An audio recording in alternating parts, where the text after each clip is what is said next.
Alright guys, good morning. All two of you or whoever you are. Let's see, we're up on YouTube and Rumble, and I'm monitoring the Rumble stream just to check for hiccups, because that's been a problem for a lot of people lately. And that is one of the reasons I'm also multi-streaming to YouTube now, or if it wasn't YouTube, it would be somewhere else, you know? Gotta have competition.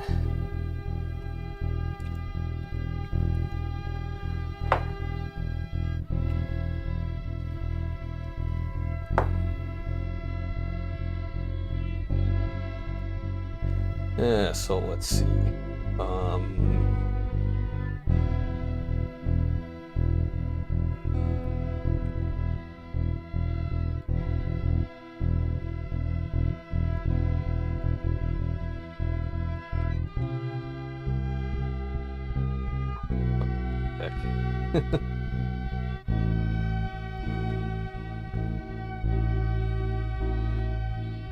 Just mess around with my OBS again.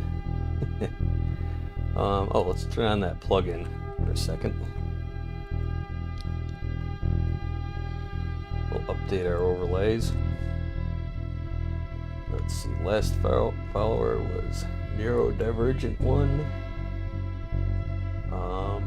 Yep, it's still the same. Okay.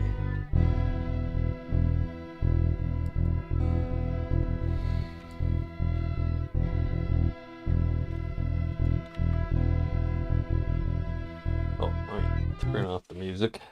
I don't really like background music on live streams anyway.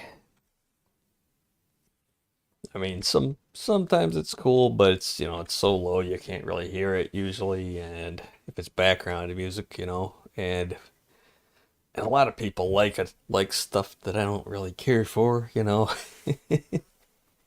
You know, like this, they got this stuff that's just kind of like boom boom boom, and they got some people singing like I'm like, what the fuck is this shit?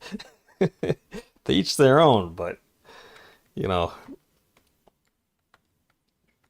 could you just have that in your headphones, not on stream? If you gotta have music going.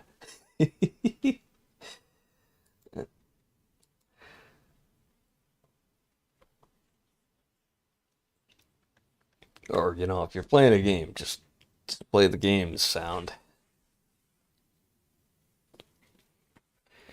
Anyway, we're not working on that today. We're just gonna pick up with this. Here, I got a little rant for you guys though. 'Cause I was in the shower this morning and I got to thinking about, remember about 10 years ago, people started pointing out that Wikipedia was starting to get these like Wikipedia anatomy articles were starting to have like pictures that were AI traced from porn. You know, like this is a vagina, this is a penis, this is an erect penis, shit like that. You know, booba, of course.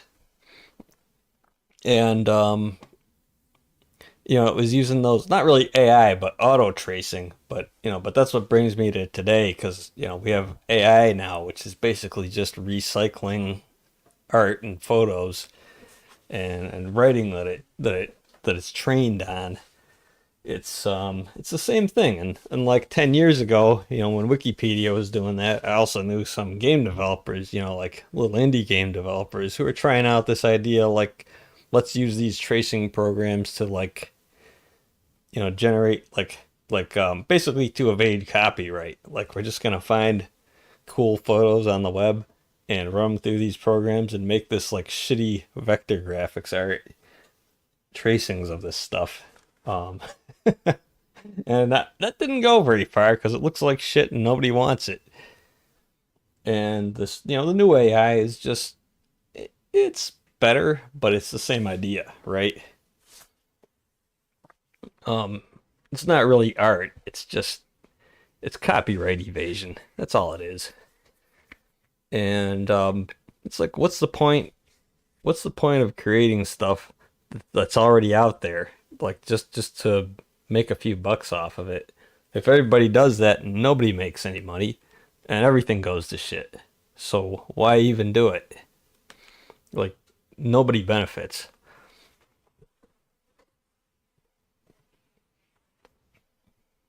In the long run, in the grand scheme of things, nobody benefits.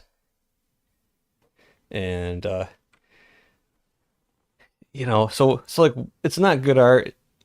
It's not really art at all, but it's definitely not good art. And by art, I don't mean just like fine art. I mean just like anything made by people. Anything made by human hands is considered an art, right? You know, like the art of cooking, um, the art of motorcycle maintenance. If you're there's an art to working on cars and stuff. That definitely, totally, you can do a good job or a bad job. You can use a little finesse. You can there's an art to doing it quick and dirty. Like, hey, I just need this brake rotor has gone to shit, but I mean it still works and I'm in a hurry.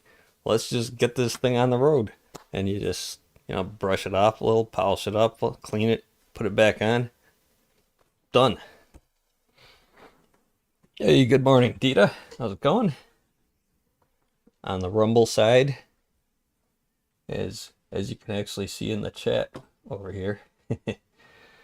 Um, yeah, so anyway, like art, what this is something I kind of picked up on when I was younger.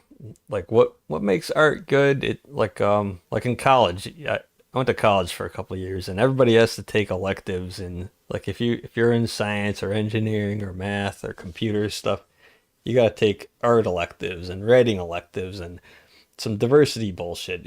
Even back in the 90s, you had a little bit of that. So I took a painting class, and there was like a bunch of art students and me and one other elective student in another more of a technical field, right?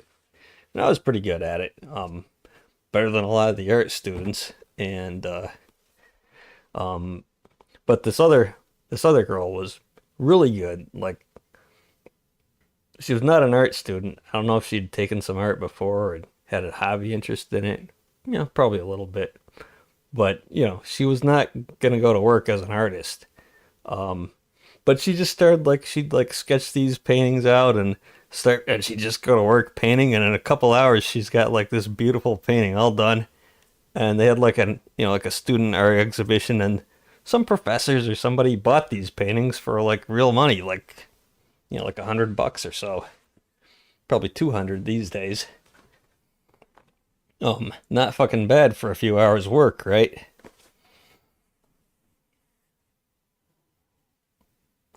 And maybe $10 of materials. So what defines what makes that art good is it wasn't quite photorealistic, but it was pretty good, pretty realistic looking. But it's not the realism that makes art good. Definitely not the realism, because a camera can do that, right?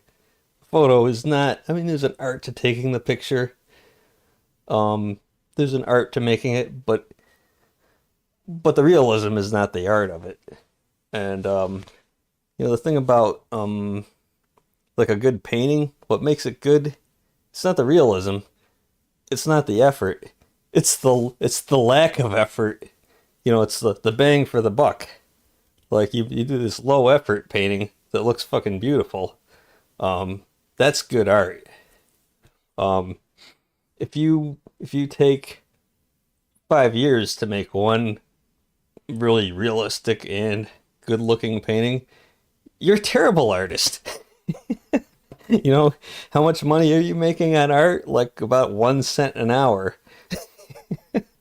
Um, how many people are enjoying your art? Nobody, because you're hardly producing it, right? Um, so with game development, it's the same idea. What I mean, yeah, I've been working on this for a while, and I've had some failed efforts. Things I've said like, yeah, I'm gonna cut my losses and set that aside. I'm not gonna beat the same thing to death for 10 years or 20 years or whatever. Um, Stop dissing my buddy Surat. I don't even know who he is because apparently he was not a good artist. Same thing goes with writers, of course. The good ones can just like bang out a novel in a month. A lot of the good short stories, in the golden age of sci-fi, they just bang that out in a couple hours. Okay, here's your check for $100 or whatever it was back then. Um, I mean, they got paid a lot better back then than they do now.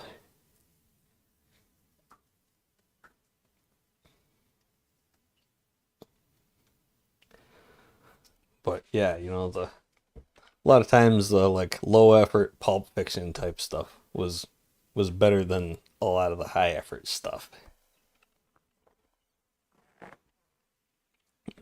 Perfectionism will get you nowhere. Yeah. So that's something I always try to keep in mind when I'm making these games. Um, we want it to look because I got to do a lot more artwork, right? And this is what I've got now.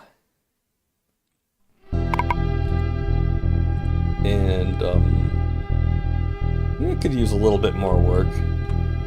But, stylistically, is that what we want? Yeah, probably. That's probably good enough.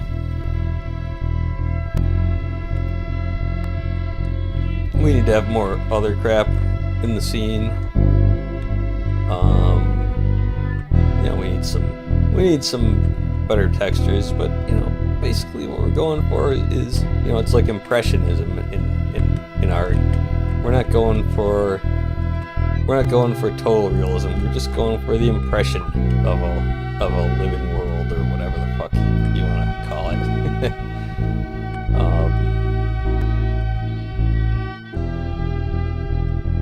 It's got to be. We don't want it to look like absolute dog shit. But it doesn't have to be absolutely realistic either. And we don't want it to be, and we don't want to spend the time on that, and we don't want to we don't want you to have to buy a 4090 for $5,000, or, well, it's probably like $1,000 after this AI shit, but, get them. You gotta wait a couple of weeks for the prices to come down, but, hopefully they will. Now that the AI bubble is burst for the moment. It's gonna be like 1999 all over again.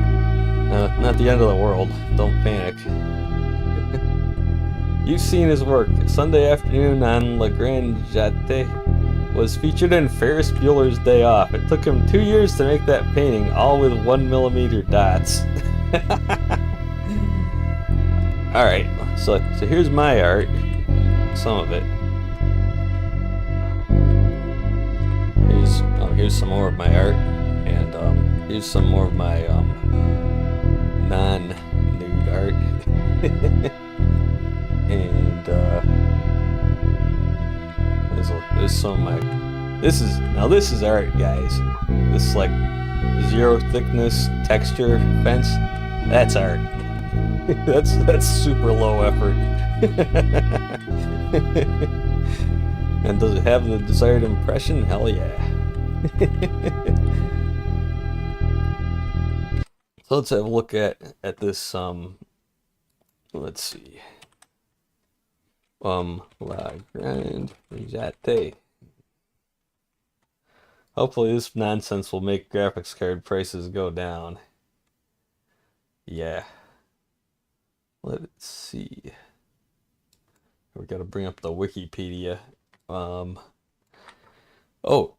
was painted from 1884 to 86. Pointillist technique. Lots of little dots on a huge ass canvas. 81 by 121. Jeez, So that's like so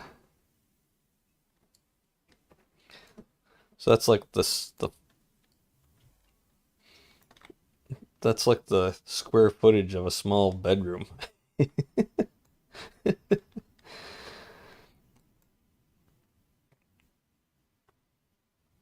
And you can actually see the points here. And if we zoom in, oh Christ.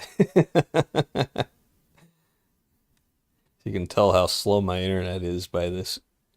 It's actually not, what is it? It's like 30 megabits or something. It's fine. It's all you could ever need. Um, you can't even really, what the hell is this guy playing? It's a French horn, of course, because he's French. Um, so I guess hmm, it blows back in your ear, apparently. And you got these people in a boat on the lake or river, whatever. The river, right? Um, so this is kind of like early ASCII art, right? Early ANSI art, or proto fat pixelism. Ooh, thick.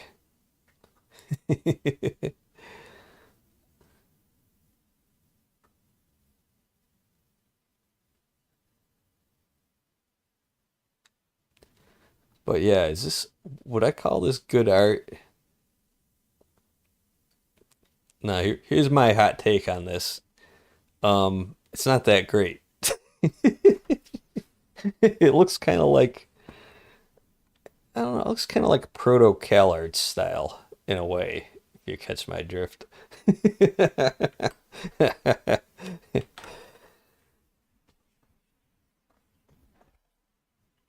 It's not bad, but it's not great.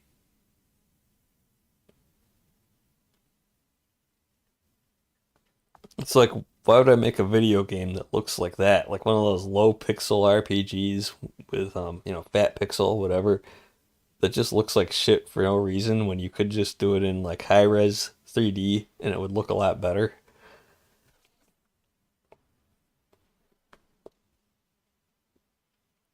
And what's even worse is when the whole thing is in low res, including the text, so you can't fucking read it. It just looks like, like it's like taking the worst of the 90s stuff, low res 90s games, and just making it look even worse for no reason.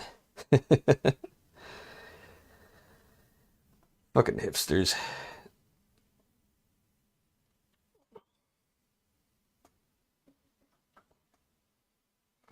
Yeah, $2,000 for a graphics card. I mean, that better be it better come with a monitor with like a 4K, big ass 4K monitor, the best gamer keyboard, the best gamer mouse, um, a case with a liquid cooled CPU and all that, or maybe it should just be like the GPU is the computer, right?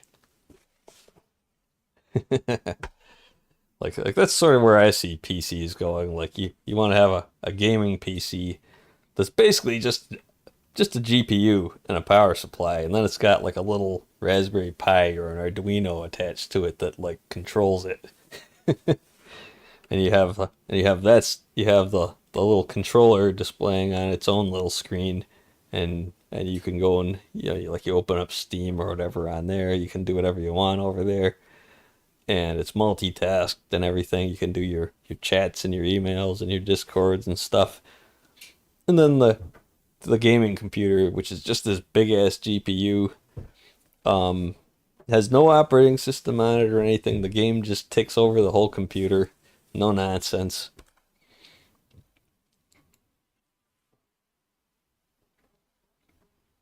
And the little computer just controls it.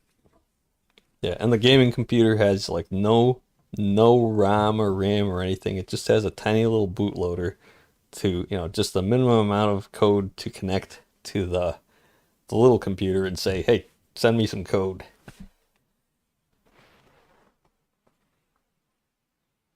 Which is the way computers have always been programmed, pretty much. Like back in the old days, I guess they would have like, well, some of them you would have to like manually program in. You'd manually have to type like input the bootloader with switches or something, or you'd have to wire it up with resistors and shit.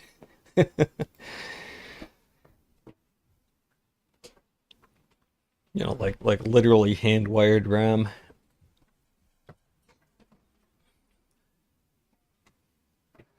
Damn, it's windy today. Anyway, let's get on with the coding here. Enough bullshit. So, like I think Dita and maybe two other people heard that rant. I don't know if anyone will. Maybe somebody will hear that on a VOD, whatever. But I just felt like saying it. So, see, it's been about 20 minutes now. Yeah, just felt like saying that because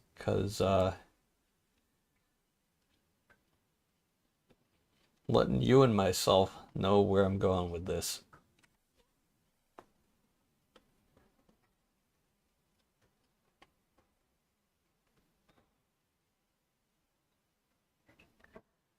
All right, so let's see. I'm trying to monitor the Rumble stream. I don't see any hiccups there, but you know, without playing the audio from it, I can't know for sure, and I ain't doing that. Let's just check some notifications and stuff. All right, we're good.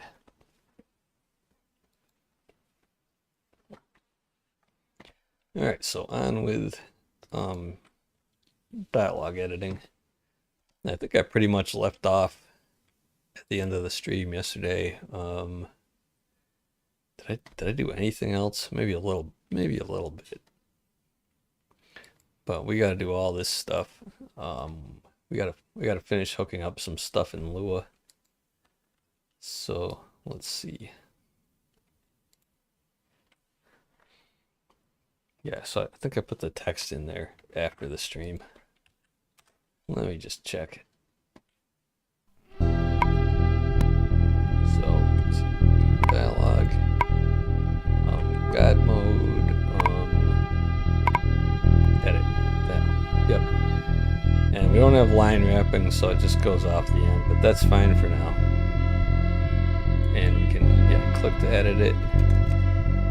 And the escape just gets out of there without updating it. So we gotta have our OK and cancel buttons.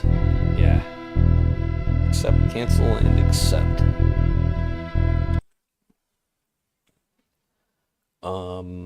Let's see.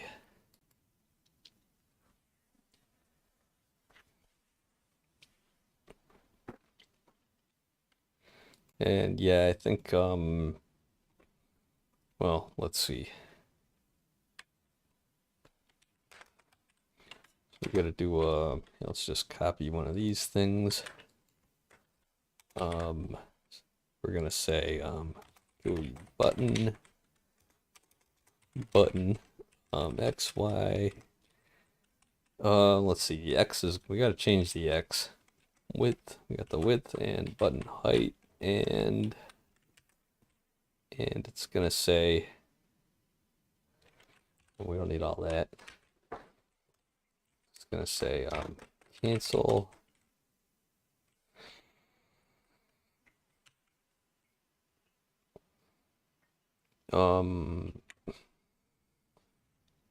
You know, another thing it would be nice to have is like, I don't really want to be able to escape out of this without saving.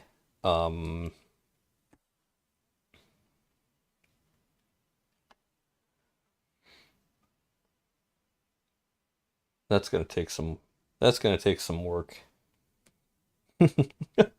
Holy moly, MSI Gaming GeForce RTX 4090, $4,000 on Newegg now. You can keep it, Newegg. Oh yeah, poor Newegg.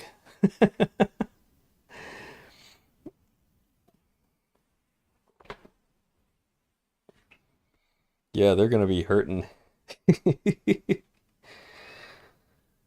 All right, so let's see. This is gonna, the x will be it's actually gonna be x plus width minus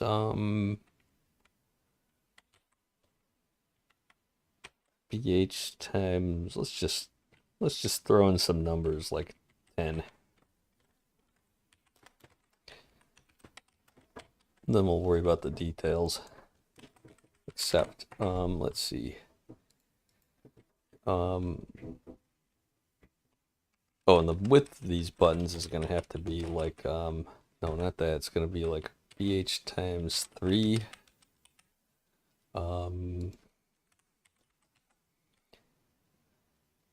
That's going to be like, let's see, if that's 3, then we need to go like,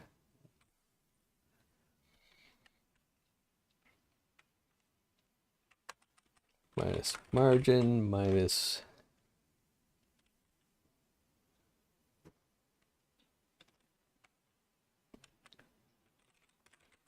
so let's try this.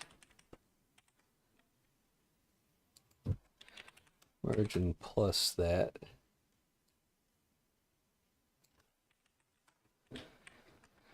And then we're gonna say times 2. That'll be the so that's the width, and that's, we'll just multiply it however many buttons we are. We're just subtracting over from the right.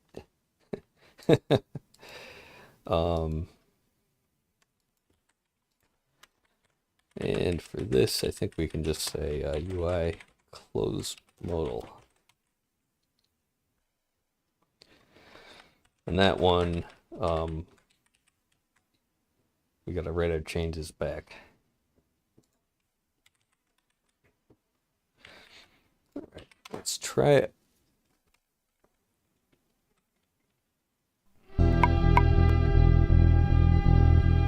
All right, so it's dialog, guide mode, edit. Yeah, that's, spacing looks fine, right? And this is just for in-game editing, so I don't really have to care if it looks good, right? It's good enough. So accept, cancel. Oh, except I want accept on the lower right though.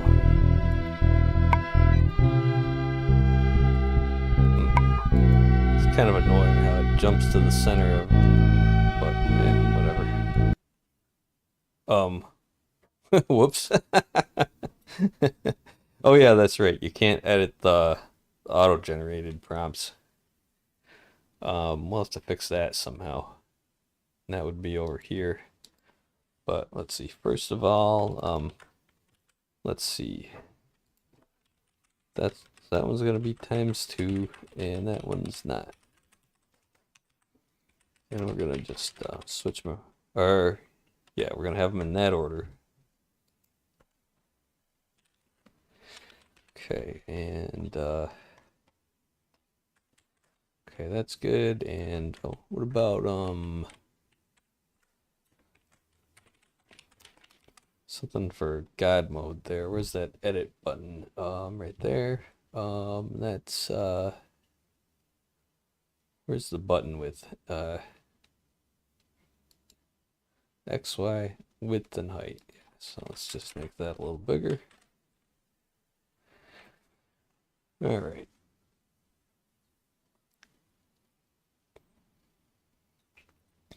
And for this, we got to save, let's call it save edits.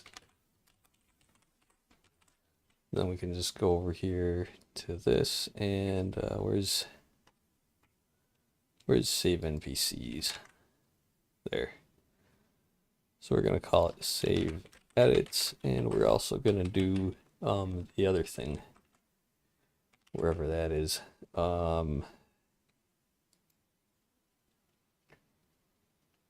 Here, huh? Oh, we've got a save God mode edits file right there. Okay, then we're just gonna get rid of that and that. And just add that to that. And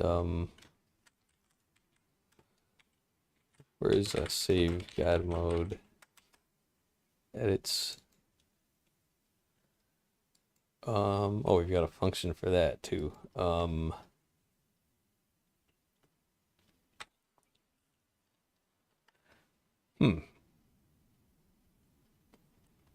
Let's just get rid of that.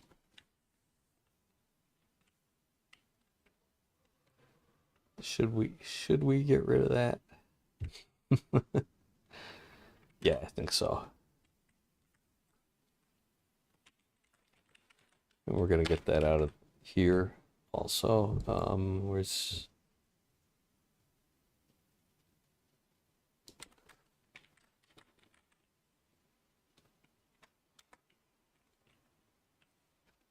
let's see, what was that in here?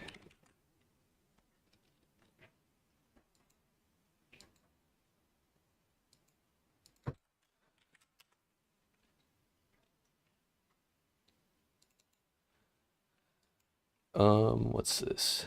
Oh, we don't want to do that here either. Yeah, okay, so we've got our explicit save command. We're not going to automatically save anything when you get out of God mode. All right. And we can add some safeguards later. Okay, let's get rid of that. Okay. Is cancel the only way to leave the menu? You can also hit escape. So I go into here, go into God mode. Yeah, that looks better. We can go edit. So you can either click that to get out, or click cancel, or hit escape. And if you hit escape, I'm thinking it should say, if you've made changes and you hit escape, it should probably say, "Are you sure?" Same thing with cancel, I guess, maybe, but it's also like, you know, we know what we're doing, right? Maybe we don't really care if it's super user friendly. If you hit cancel by mistake after you type something, well, you know, it's a video game. What do you expect? Alright, now we need to get this out of here though. Let's figure out how to tell that apart from the other stuff. That would be in here. We can close these. Alright, so let's see, where do we generate those? I think they're in C. It's been like a week since I did this. So we copy over the prompts, and then we add these down here. So ID is -1, ID is 0. Okay. So if the ID is less than 1, it's fake. Note, these fake responses have IDs less than 1.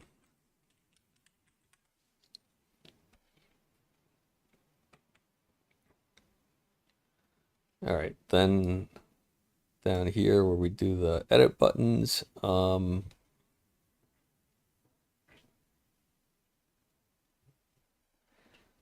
if we're in God mode and prompt ID is greater than 0, that should do it. All right, so new game, E for dialogue, God mode.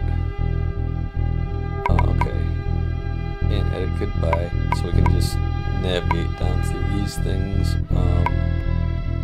Your only choice, and then return to top. No edit button. Good. Okay, so we got that. And, oh yeah, we gotta change the Lua part. Or, not change, we gotta commit it.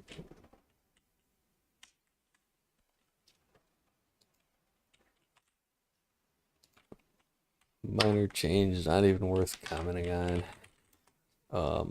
Let's see.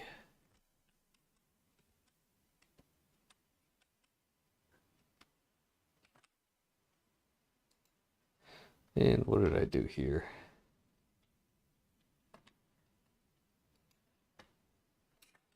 All right.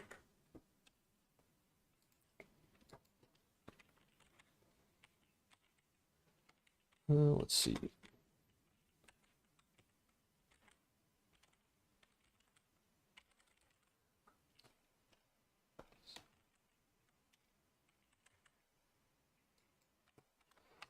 Okay, finishing and fixing stuff. See, that's a good enough explanation. Dialogue editing, fixes, fixing and finishing. That just means kind of more of the same. More of the same. That's what I do anyway. Let's see how our stream's going. Looks all right.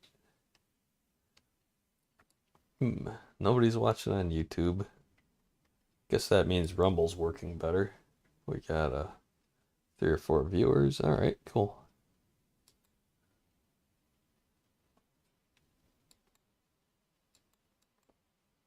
See, I got a comment on my video that I uploaded yesterday from Ruby Marketer 80s.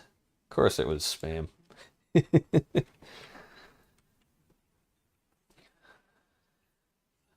The kind of people we just hit mute forever.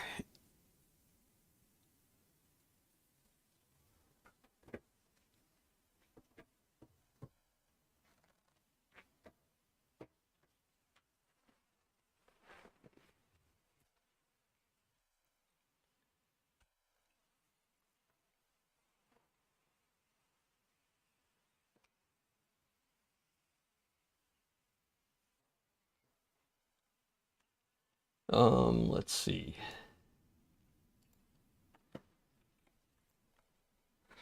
Back to the agenda. Let's see. Okay, so we can edit our heading and text. We got placeholders for those. So we just need these things. Add, delete, and navigate. Well, we don't really need that. But it might be nice. Yeah,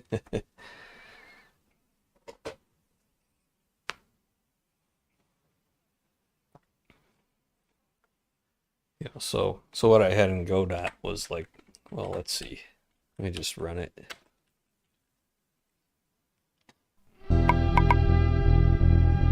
So in Godot dialogue editor, it was in the editor, so we had to do a completely different interface and copy all this stuff and just make this kind of like it was kind of a more compact version. But I prefer to just do the editing right in the game. Like what you see is what you get, kind of. And we just add these edit buttons here and there. So I should make that green. Let's do that. Is that in here?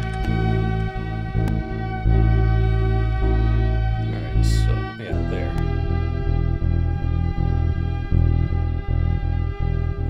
That's gonna be green and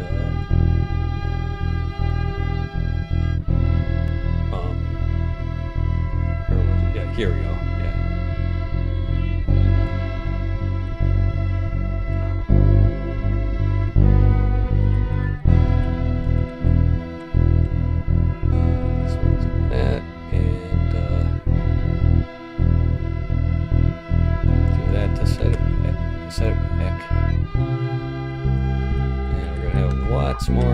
download stuff.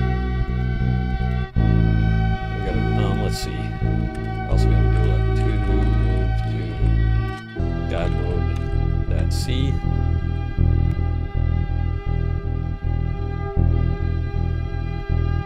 Actually, the inside of this, I guess. And what's this?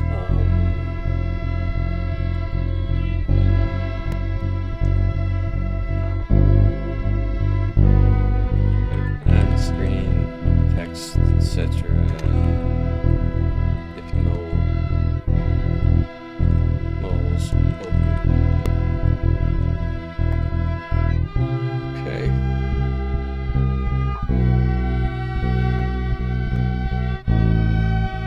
And then what else? Oh yeah, we gotta get the old color. So how do we do that?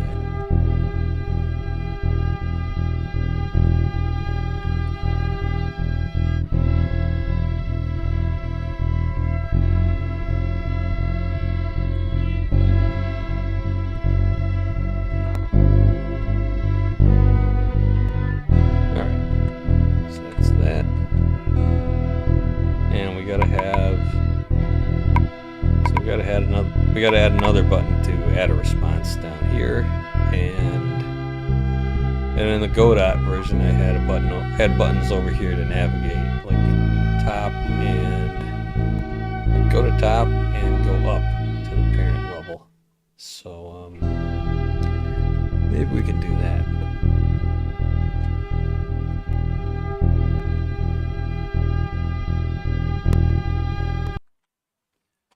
Except I think the way I've got this structured, it's going to be a little bit of a pain.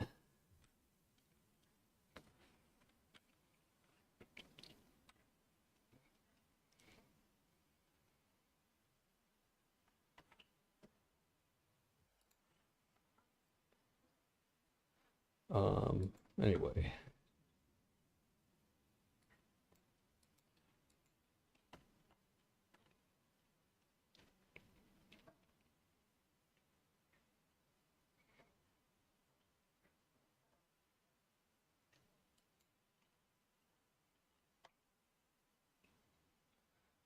Okay, so that's just stepping through all of our prompts, and then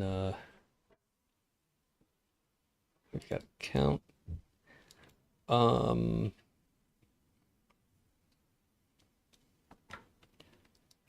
we're just doing that to get to the next line. Okay, so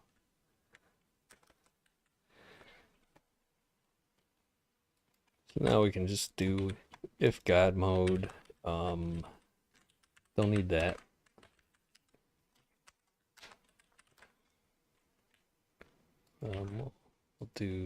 We'll just slap that in there. Whoops. And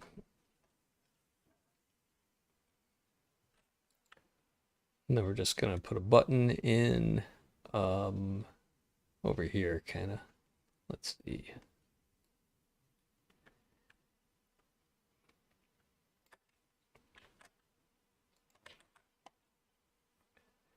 And this is going to be at x plus margin. I'm going to say add response. And maybe about that big.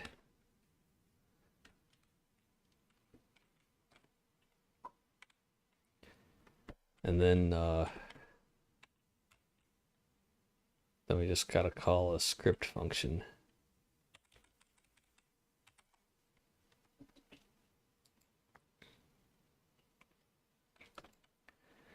All right, let's see, we don't need these. We just need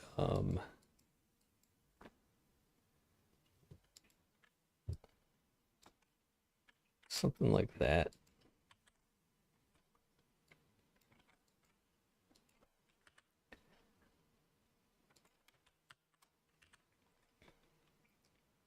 We're gonna say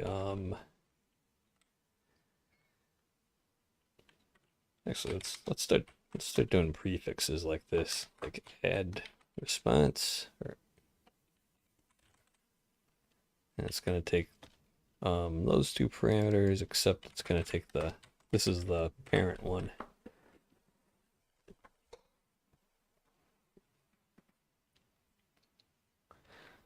So we're going to do that and then refresh the display.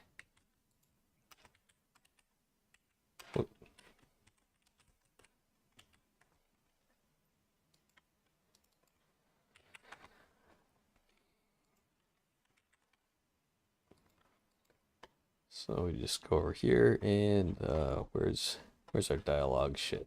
Up here. So we'll call it let's see, call it dialogue delete response.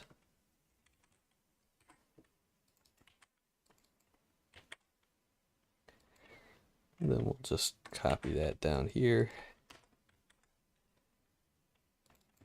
and change it to add response. And then we got to do the work.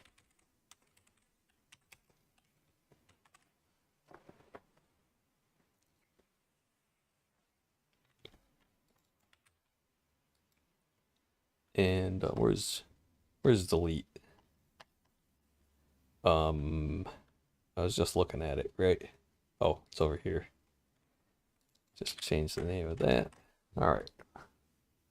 What's the difference between Syn3 and Test 3? The test is just a bunch of crap that I'm like. This one here, Syn3.lua. This is my main Lua file. It's the stuff that's relatively done, and this one is just runs later. I've got 3 test scripts here, and I've just been adding stuff to 3. There's no particular rhyme or reason to it.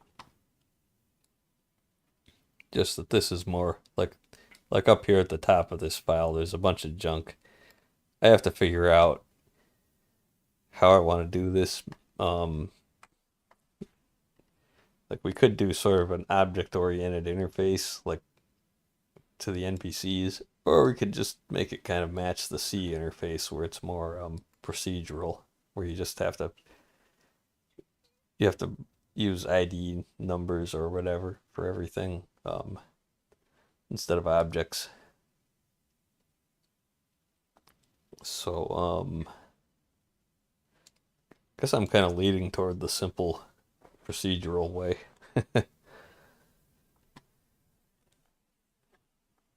It's just less crap to think about. You don't have to worry about this metatable stuff.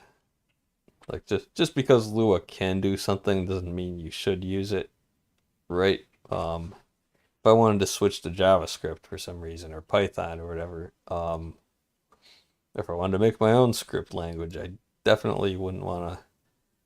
I don't know if I would be able to support this kind of stuff. So it's always better if you don't rely on odd script language features, or any language.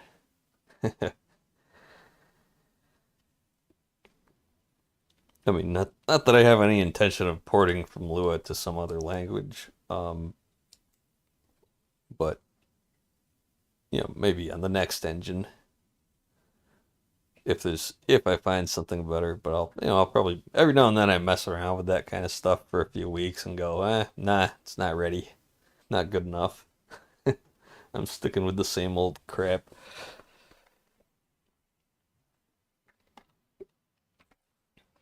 So anyway, yeah, we got that stuff. All right, so let's see. So we actually gotta save our responses too. Save edit, save changes via Lua. We've got add and delete, and down here, add response. Let's just run it. It's good to test after you make changes, even if it's not a lot, right?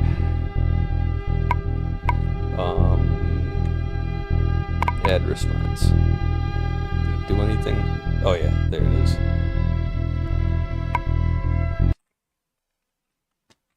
And oh wait, what did I do there? Oh, nothing. Okay. So let's see back here.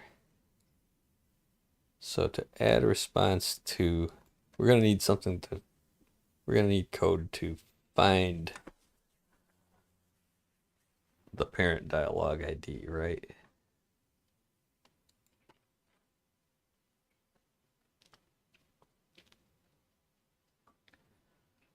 And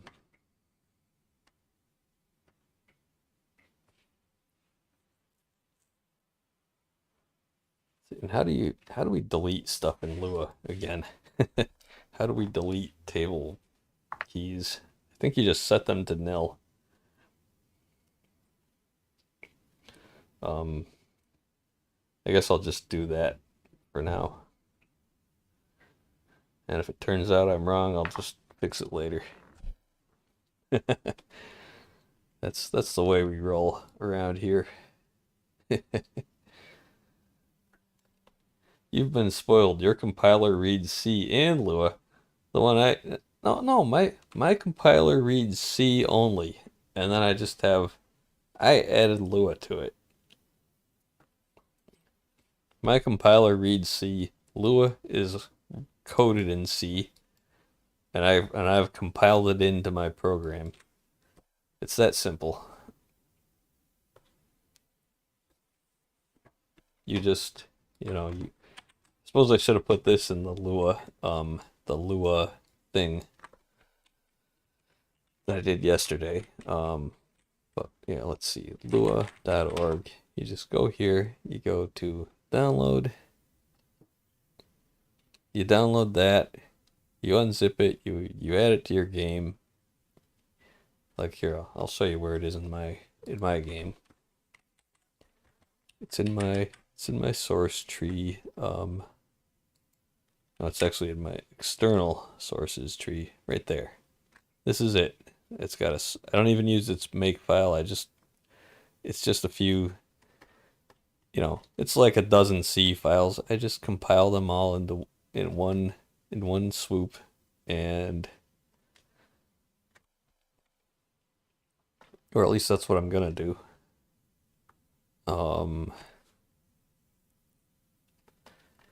Yeah, it's just a little C library.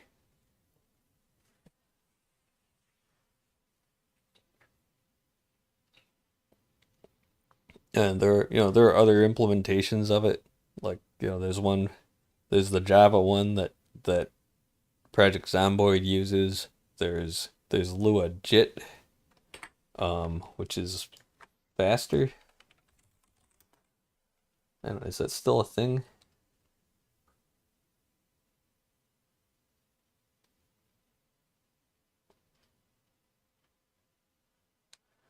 The the primary maintainer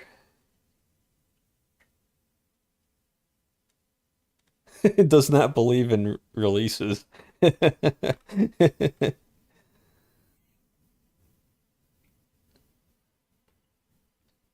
says just the tip.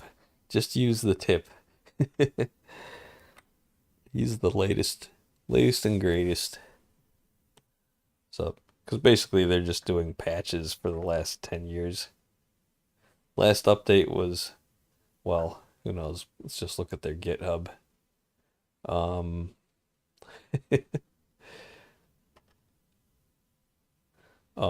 Where's commits?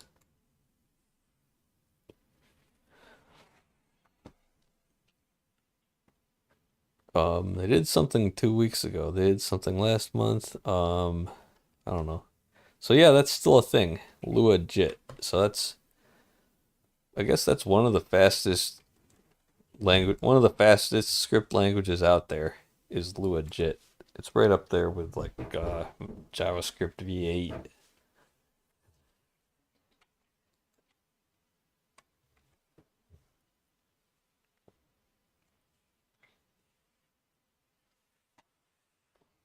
Of course, this has a completely different API, I assume. Um, let's see. I've worked with it before, but yeah, look how complicated that is.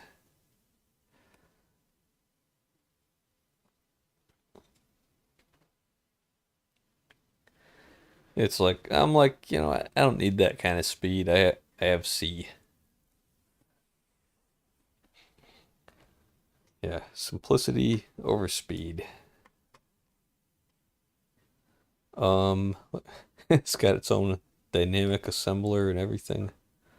Oh well, I've written dynamic assemblers. It's not that hard, but it's more complicated.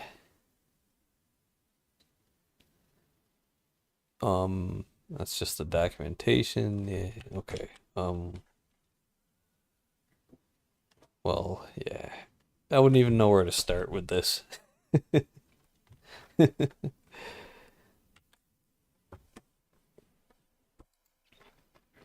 Anyway, how do we add and delete responses? Let's see.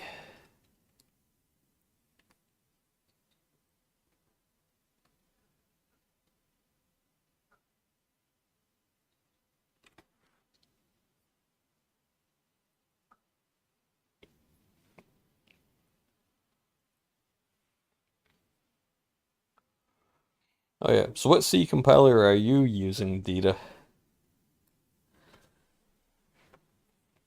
I'm gonna I'm gonna type that in chat. Um, what, what compiler is that? What compiler is that? Just curious. I mean, I think most people these days are using like GCC, Clang, or Visual C, Visual Studio, whatever. But I know there's some other ones out there, like I think Intel, Tiny C. You're using called driver.exe by Lars Penshow, compiler and language parser. Huh. I've never heard of that one. That sounds obscure. Let me Google it.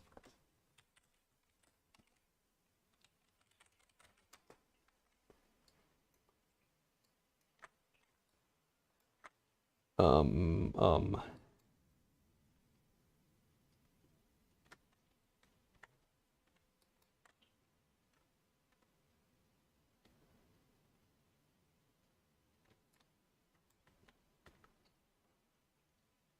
so this guy's a mud developer.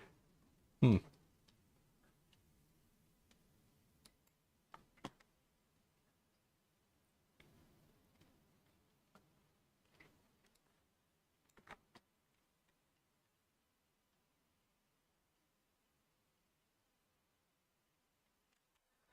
Yeah, I could see that. I remember Muds in the 90s. A lot of those guys were working on script languages and shit.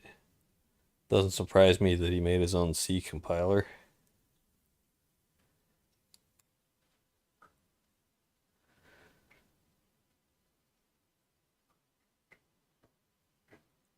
1989. I've probably played around with this back in the day, early 90s, you know.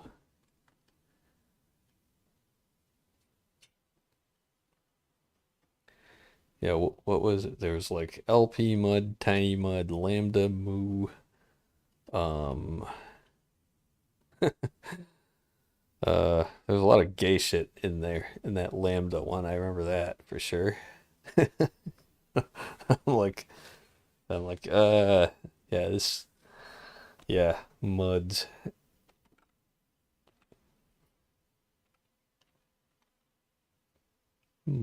Mud OS.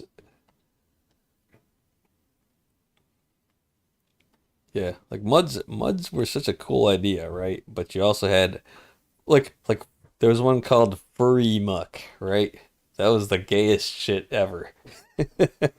But the idea of a multi-user dungeon where you can just go in the go in this game and have like a text adventure with your buddies or random people on the internet and just do like your random Dungeons and Dragons thing as a text adventure. That was really cool.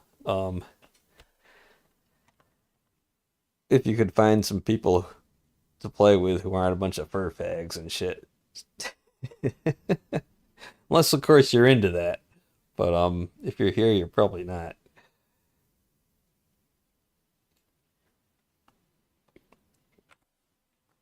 Genocide was an important development testbed for Mud OS from 1992 to 94.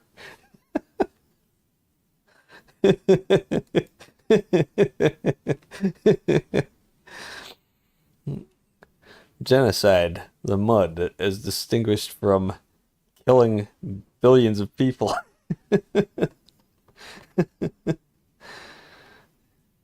Oh, geez, there's like this whole category of muds on Wikipedia now. Of course there is. Yep.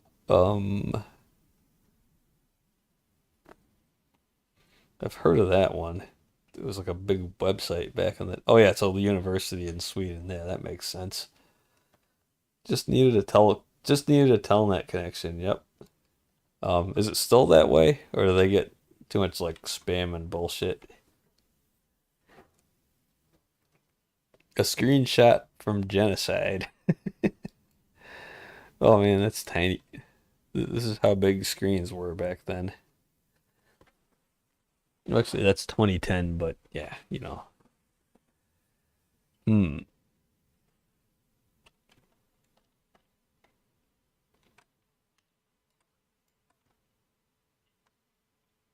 Yep.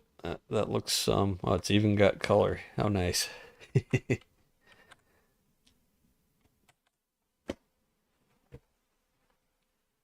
So this guy's from Lysader. Yeah, that makes sense.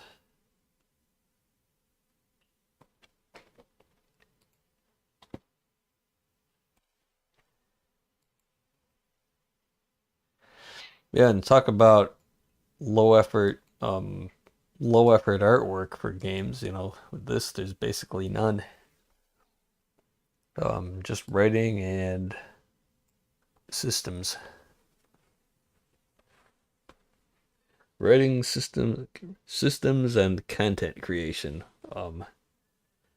Items, writing, that kind of shit. And world building, I guess you'd call it. Like you literally say like dig a hole to the east, dig a hole to the west. I remember that.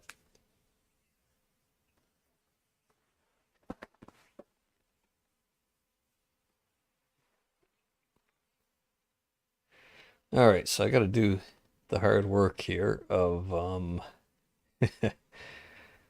we got to we got to find this dialog ID and then add a new subnode. And we got to loop over all of them to find the highest ID number. Yeah.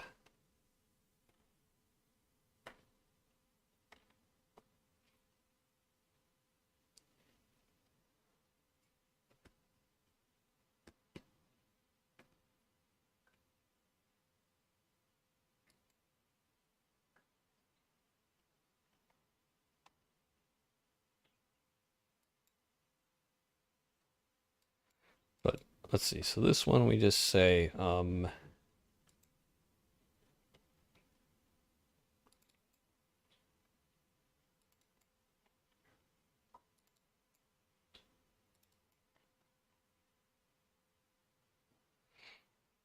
okay, this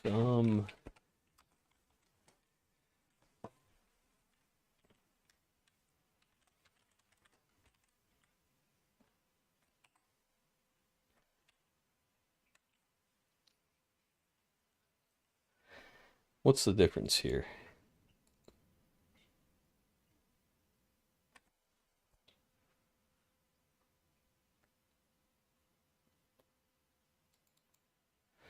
Um they're basically There is no difference, right? Oh wait, no, that just takes a different that takes a dialog node as a parameter, uh, basically.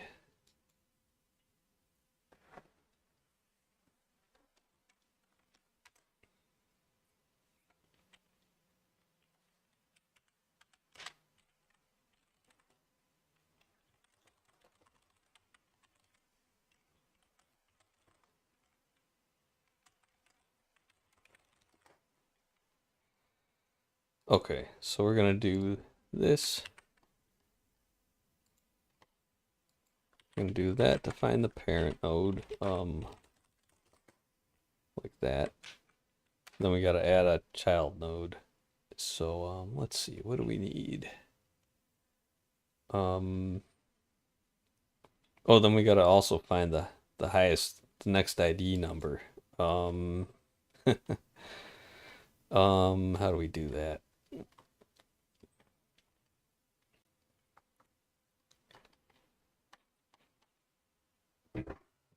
I guess we'll just do it. Do we just do it right here?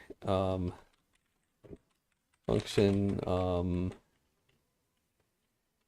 get next ID for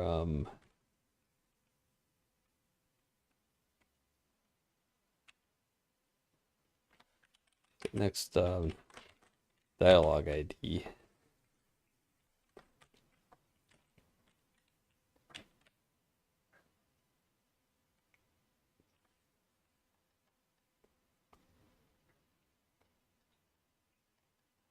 That's got to be sort of like this.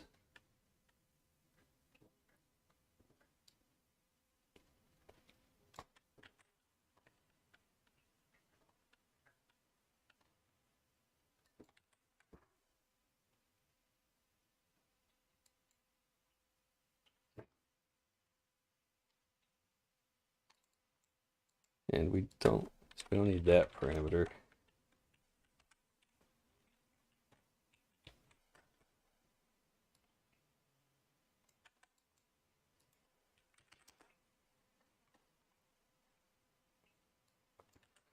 I guess we should do it like that. Next ID equals we'll just do this. Let's see, we gotta get the NPC too. Like that.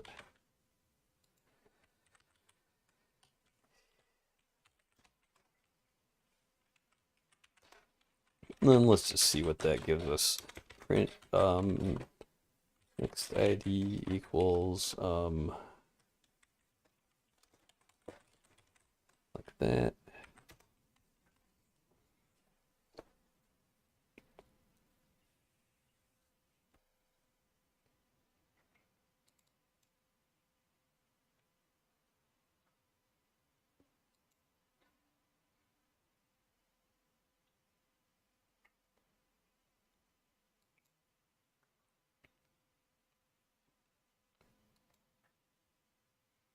Okay, and for this one, let's see, we don't need to worry about that.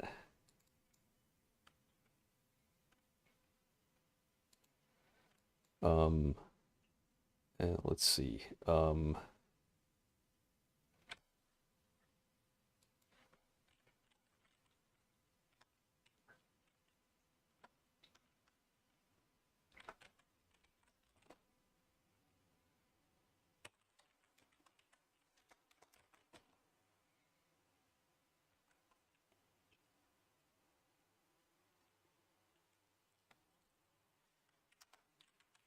Actually, we're just gonna do it this way. Or say nil. Next ID will be 0. And we're just gonna recurse through all these.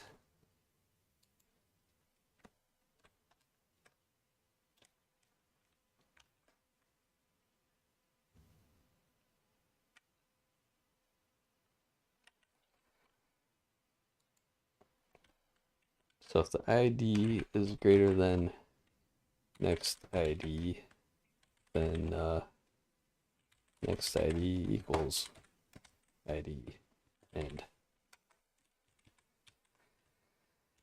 Then let's see, if the ID equals that, then parent equals P end. Then we just recurse.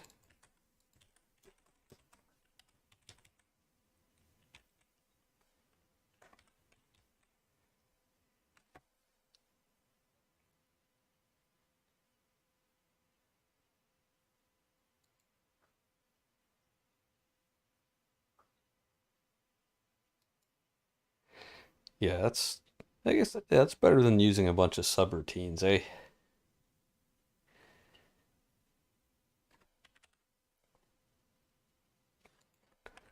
So we're just gonna do this, and let's see. So instead of that, we're just gonna say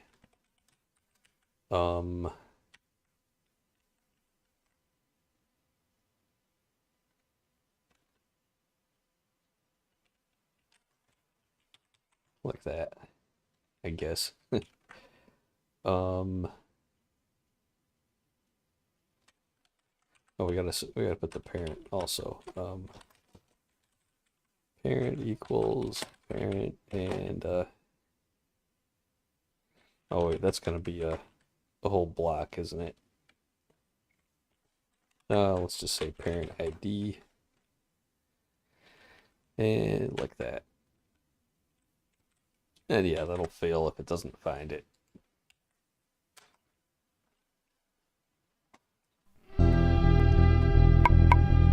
Next game. Let's see. No, good. Dialogue. Do this. Okay, add response. It didn't work.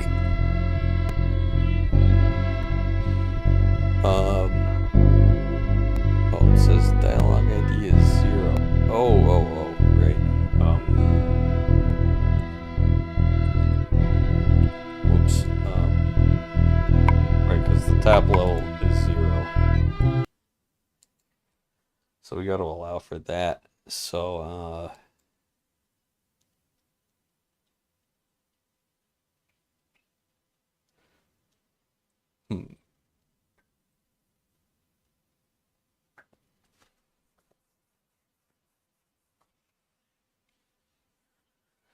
So I guess the next ID should actually be 1. And then what's this about parent having an...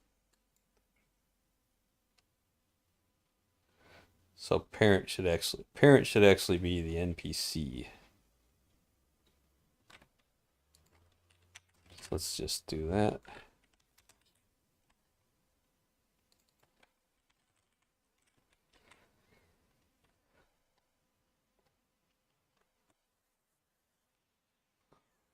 And of course, well, that's gonna tell us the parent's NPC ID, but whatever, that's okay. So let's just do this add response. It's saying next ID is 10. Yeah, that sounds correct. Or maybe it's 1. We gotta do a +1, I think.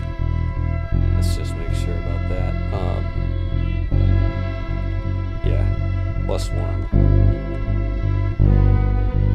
If we look at our data here, we've got, what do we got here? Yep, it goes up to 10. So we need 11. So, okay. That's close though. And let's just try. Let's go into a different one. We'll add a response. It's next ID 10, parent is 1. Let's drill down. Oh wait, we gotta parent 1, next ID 10. Wait a second. Parent 1. Okay, the parent is not. That's not working, is it?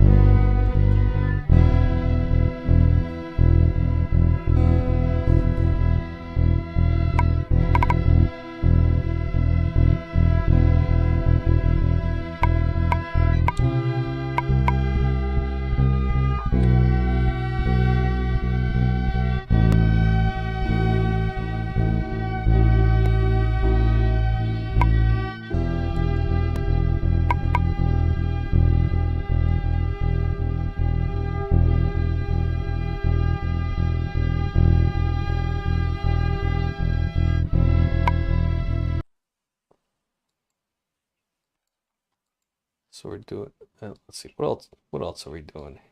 Something's not quite right here. We're opening dialog ID. So what's that again? This is like the,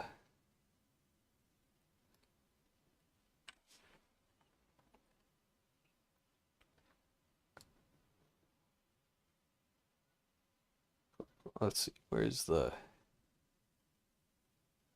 startup here? Dialog ID equals 0. So that's the parent node. When you open dialog, we might, oh yeah, we gotta have a way to pass this as a parameter if we want to like jump into a might need that like to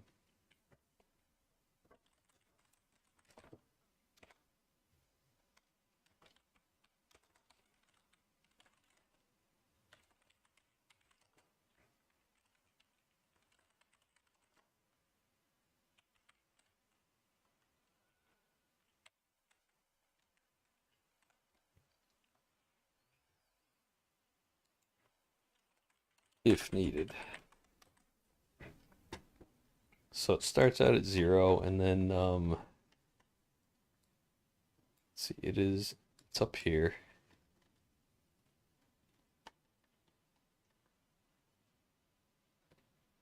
And where do we change it?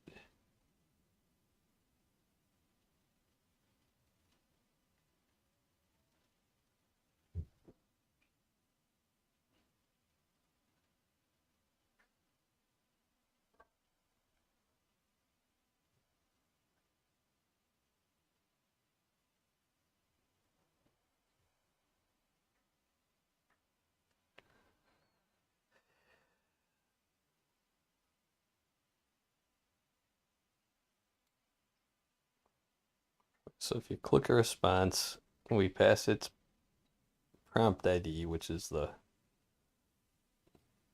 subnode's ID. We pass that to open dialog node in, which is up here. And that pushes that ID, passes it to this Lua function,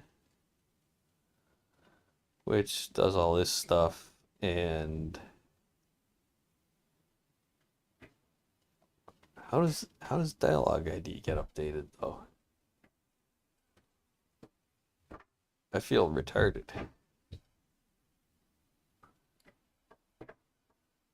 I don't see anything changing that value anywhere except here when we initialize it to 0.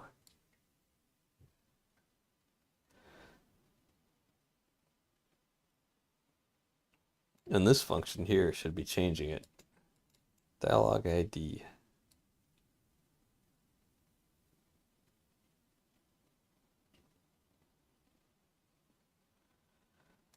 So we run this Lua function and it returns all these prompts.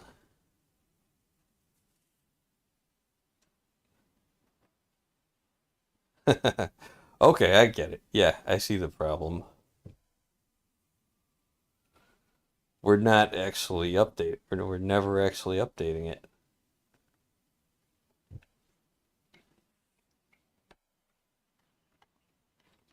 So we need to say, we need to call this prompt ID. Then we're going to say that equals prompt ID. So we're going to set that to that. And now this should make sense. We've just never actually used that value for anything. So we gotta do this. Let's see, so we can go to this, that, yep, that seems to work. Return to top, yep, that works. That works. So do it again, let's go to edit. So we add a response at the top, parent equals 1. Well, that's actually the NPC though. I would say 0, but it's the NPC ID, which is just maybe I'm also thinking maybe we should call these, like, we should call this a DLG ID and call this NPC ID. Because they're two different things and we don't want to confuse them, right? I'm confusing them, it's a problem, so I think it's necessary to do something about it. Why did that just open a new tab? That scared me. You double click on a tab and it opens a new one in this editor. Kind of annoying. I don't like ambiguous mouse gestures. Anyway, we were here. So, let's try adding something to this. Add a response to, parent equals 0. No, that's not correct. Add response, parent equals 1. Well, 111, yeah. Okay, that's not working right. But we are passing in.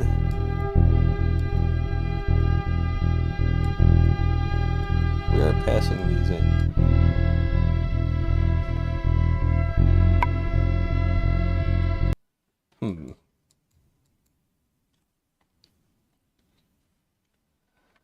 Okay, let me just put this on here. Rename ID to like NPC ID and DLG ID.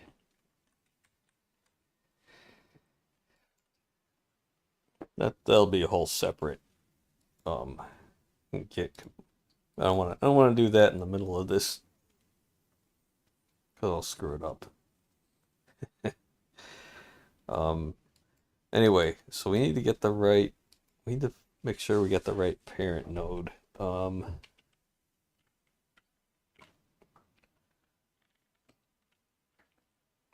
Let's say parent dot heading or parent dot name.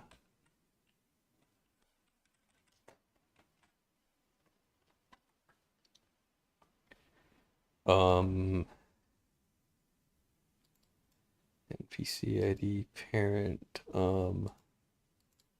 DLG. Wait a second.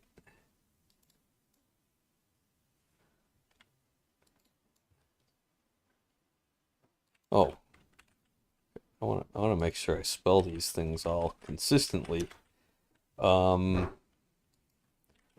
Lua even warning me that these? Oh shit, guy. Yeah, that's fucking annoying that Lua doesn't raise an error for an unknown symbol. I wonder if there's an option for that we gotta set somewhere. See, look at that. It's just like almost makes me want to do everything lowercase.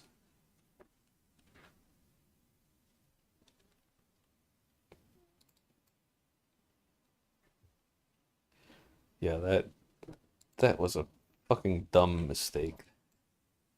That should definitely set off alarms.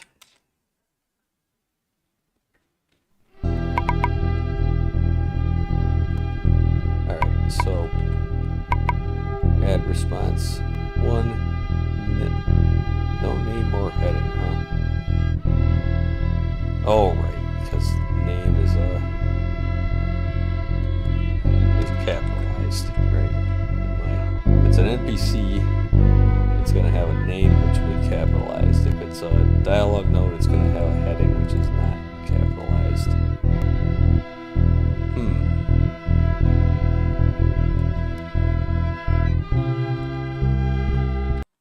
So I'm going to run it again. Make sure that works. Make sure we're touching the right thing. Add response. Okay, barmaid. Yep. ID is 1. Next ID is 10. Okay, so we go into this one. Add response. Parent equals 3. Next ID is 10. Good. Can I get a drink? It's the ID of that dialogue node. Good. Then we go in here. Add a response. Parent is 6. Next ID is 10. It should be 11 though.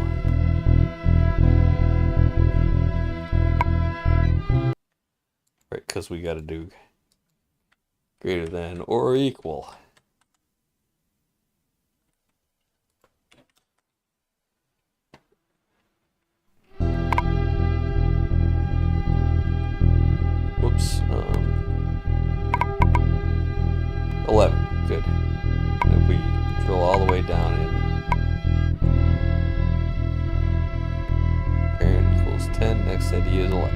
Okay, good. That's how it's supposed to work. And then we just want to, what do we do? So we've actually got to create it now and open it in the editor thing. So how do we do that? We call, we do that.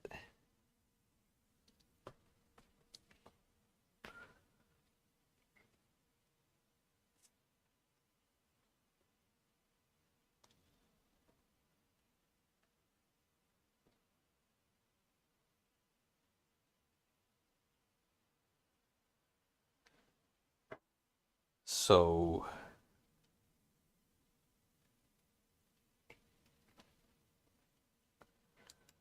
we're not doing that yet. We're doing, wait, what am I looking at? Where's add response?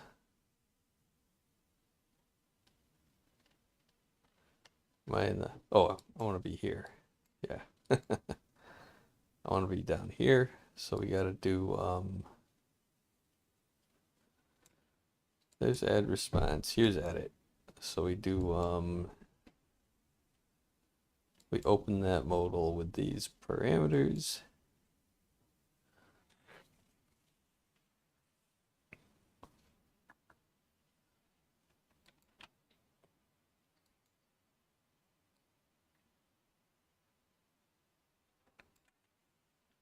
So yeah, we're just gonna copy that down to here and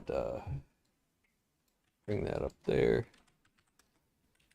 And so we need this to return the ID of the new node. So let's see, we'll say int a new prompt ID equals Lua is it get number? I forget. Let's look at our scripting file. Where is like get number or something? Lua 2 number. That's how you do it.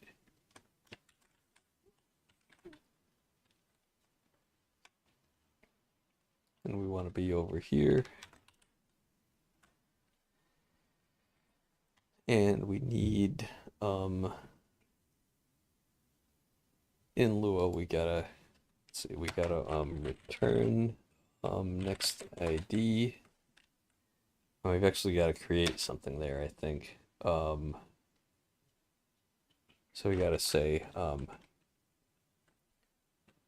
parent dot z dialog nodes next ID equals new dictionary. And just in case that doesn't exist, we got to say, we got to do that.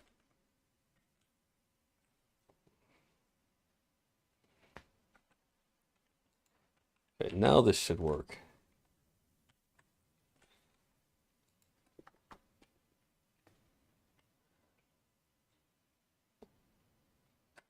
Then let's say new dialog node.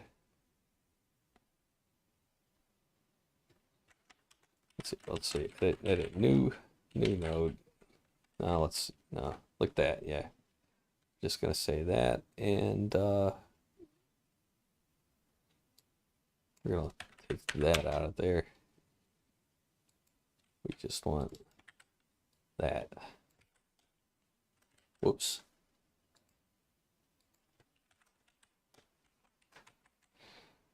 Okay.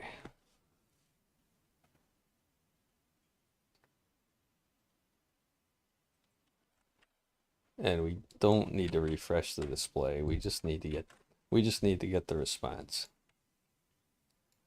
So I guess we got to say, okay, we got to do this, and then if if that's okay, then we can carry on with all this stuff.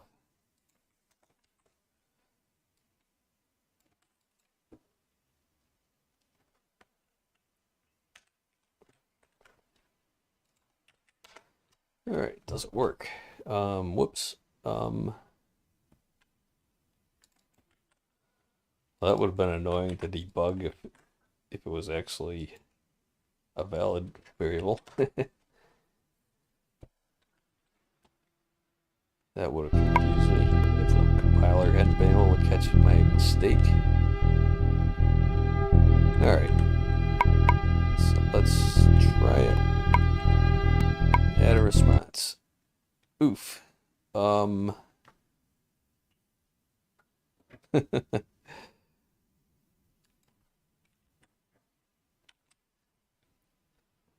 Let's see, what does this JSON data look like? Am I doing it wrong? Yes, I'm doing it wrong. Because it's supposed to be an array.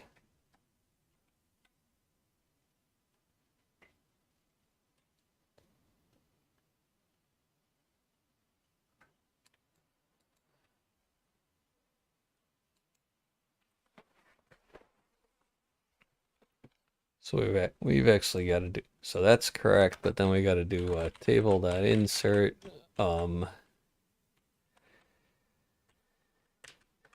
that, and then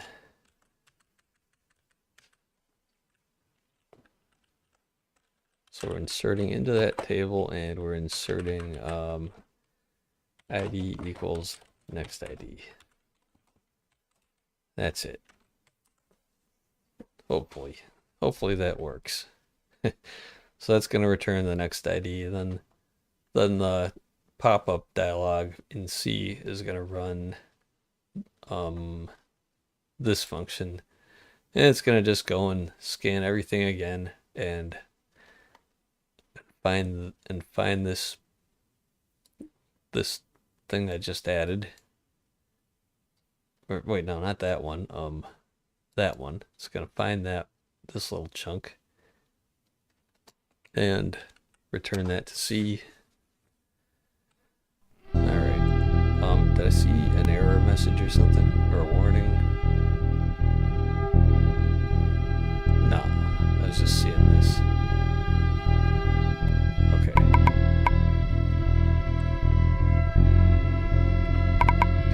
Add response. Oh, still doesn't work.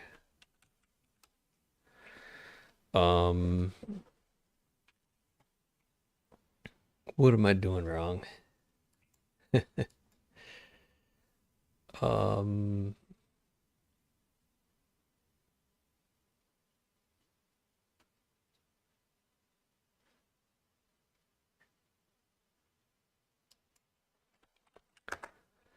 Let's try adding to a different node. So let's go to here and add response. Nope, that doesn't work either. So it's doing all this stuff, right? Edit topic 11. Yeah, that's the same thing. But it's saying this is not a table. Well, you know what we could do here is what's that function? We could just do this.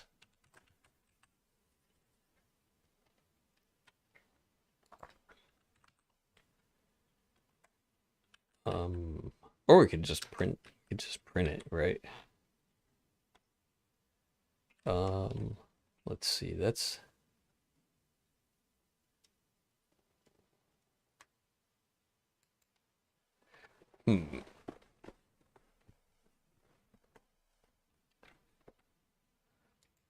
let's just save it to that file. See what happens. Edit, go here, add a response. Let's go over here. Whoops. Go here. There's our output. We get some new dialogue down here.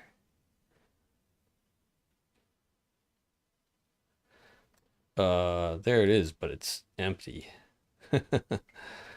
Well, hmm.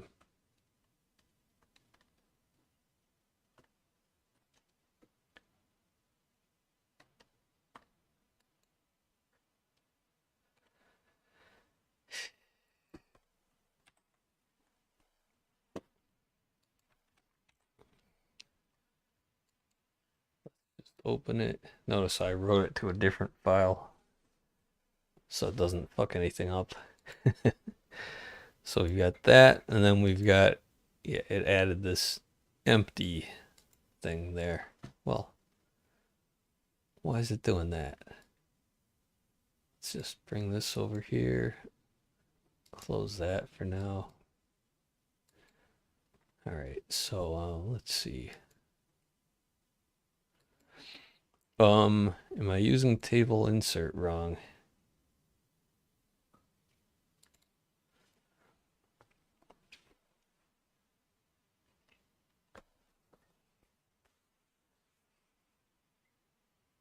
So that's the table we're inserting into. An array. This is an array. This should be an array.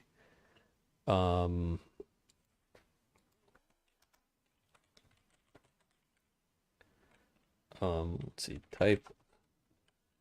Let's just assert that the type of this equals table.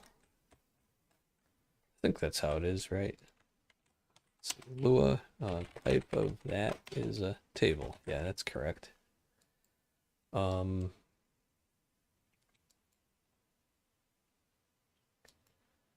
I spelling it right?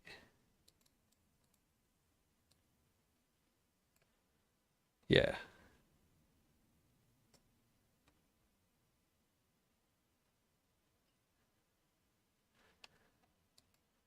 That's how we spell it. Yeah.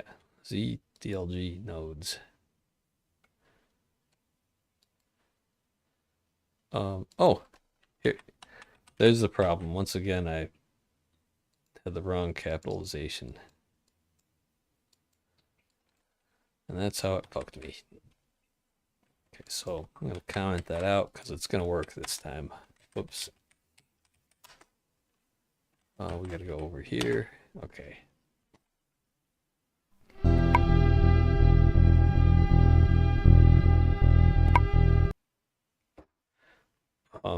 Seg fault. Okay, that's progress, guys.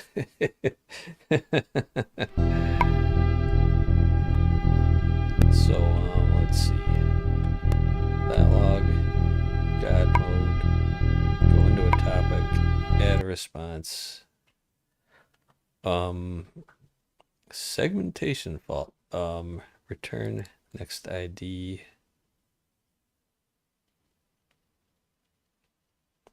What the fuck?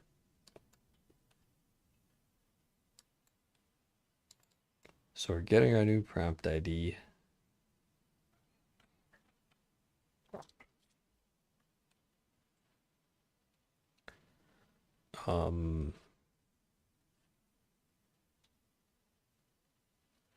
Yeah, we're getting to here. We're opening it up over here. Oh. We actually got to fill in the blank heading and text, don't we? Either that or we've got to get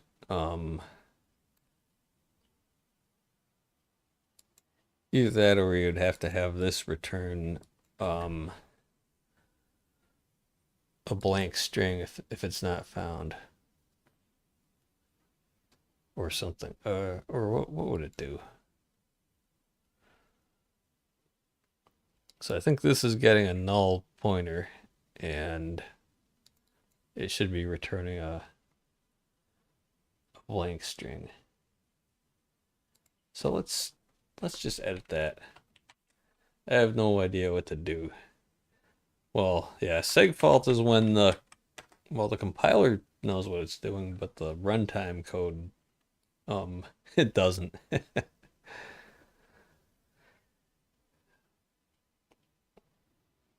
Seg fault is when you try to access memory that's outside of the program's protected. The program allocates a chunk of memory in an address range, or well, it's actually pages of memory. And if you access some address in memory that you don't have a page mapped to, then the operating system, the kernel, is gonna catch that.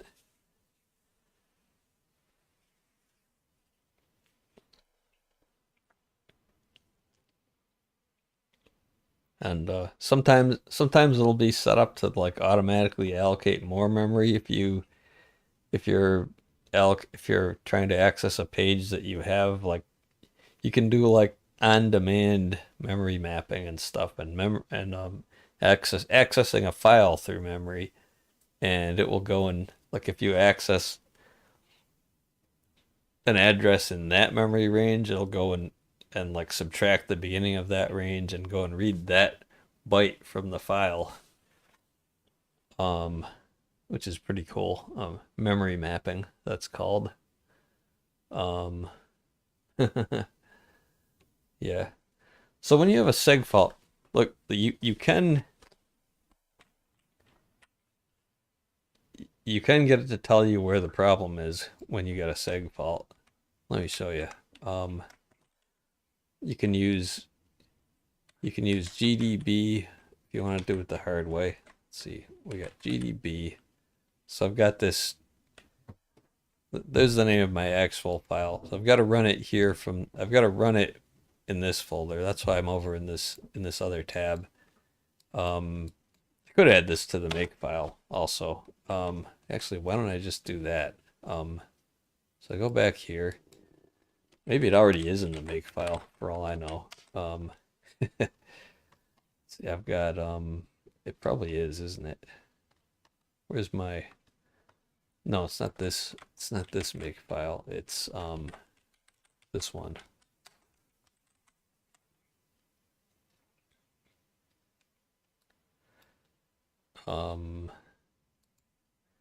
We've got debug builds, build and run.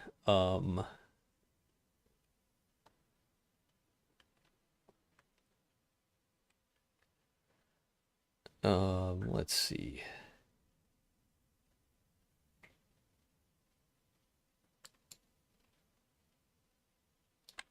So that's for turn-based. That should just be a, we should just put a, there should be a way to pass parameters to that, but I'm not sure how with a make file. But let's see, make test, say GDB. So for that, we'll just run, put a GDB in front of it, and then we'll make another version called Nemiver, which is a graphical debugger.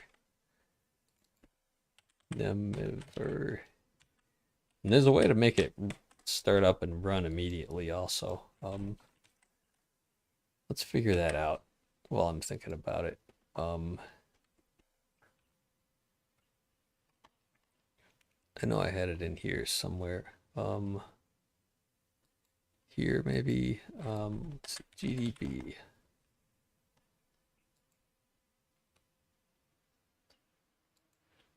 Something like that. Oh, and I had an ini file. Which one was it? This one. That just doesn't backtrace on exit. Oh, and run. Okay. Well, maybe I don't want to mess with that right this second.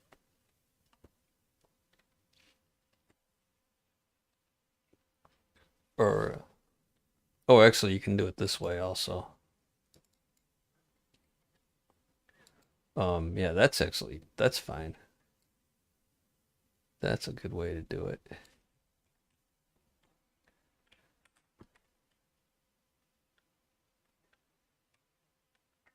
So, let's see.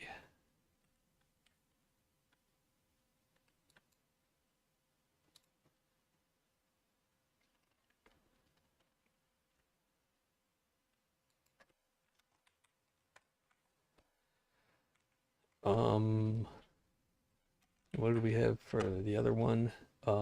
Just never. Okay. So we could say debugger equals that, or never.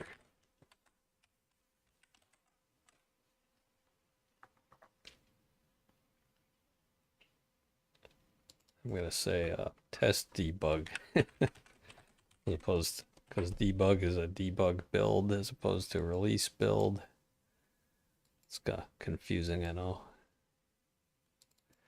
Then we're just gonna say debugger there.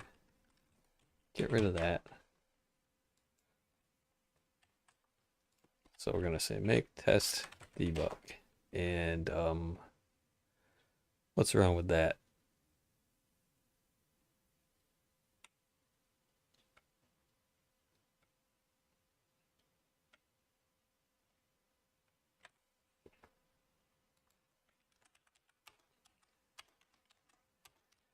Because you can't have quotes in a make file, that's the problem. There, because that other one was a shell script, not a make file. Alright, so are we actually running in GDB? I forget. Let's just do this though. Add response. Yeah, there we go. There's our backtrace. So segmentation fault, and then it says so it happens somewhere in the C library. We don't know where because that's not a debug build, but it just backtraces up our stack until we get to talkedit.c66. And that is, yep, just as I suspected. It's getting a null pointer for the string. So let's change that. So get string,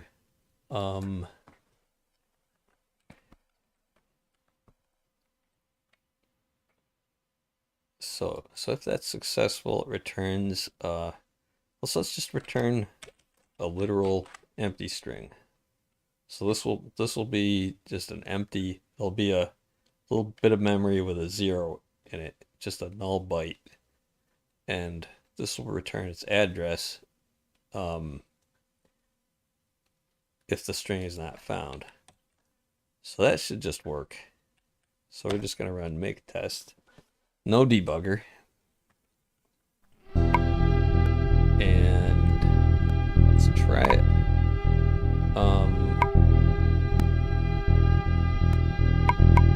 Add response.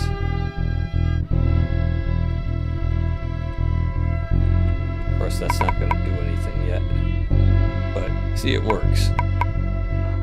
Now let me just show you Nemever while I'm at it. So undo that for a second.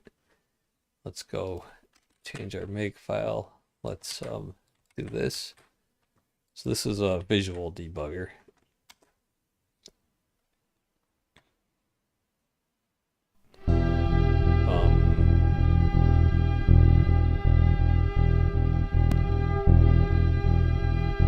I think, oh wait, I didn't actually run the debugger though. There it is. There's our debugger. So it starts up like this. We gotta do that. I think F5 runs it.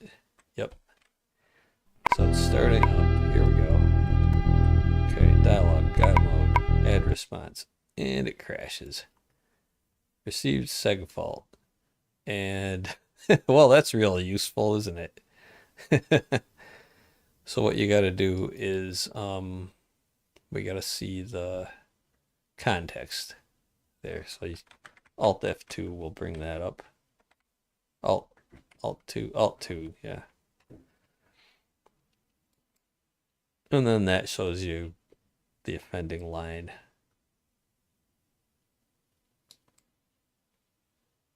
So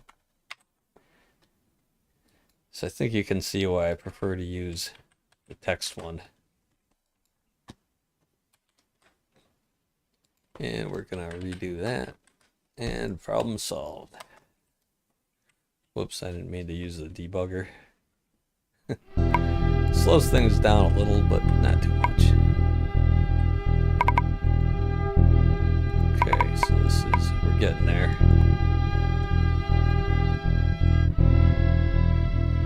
Now we've actually got to just store the results of that.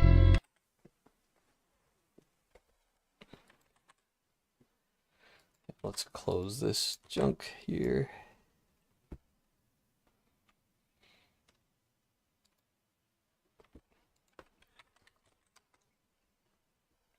So let's see.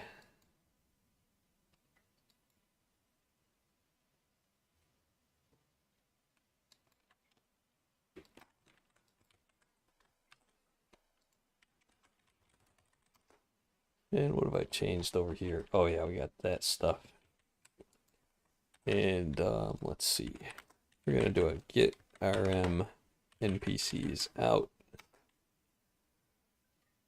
-f.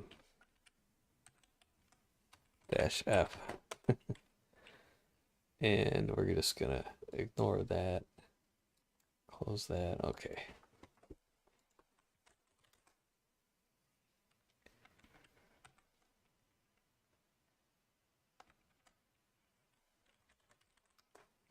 And let's just commit this, because yeah, that's some serious changes.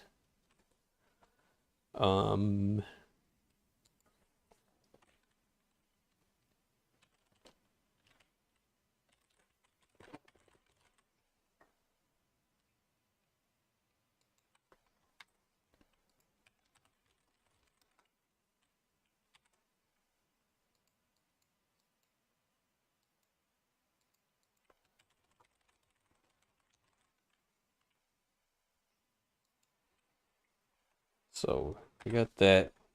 We gotta save edits.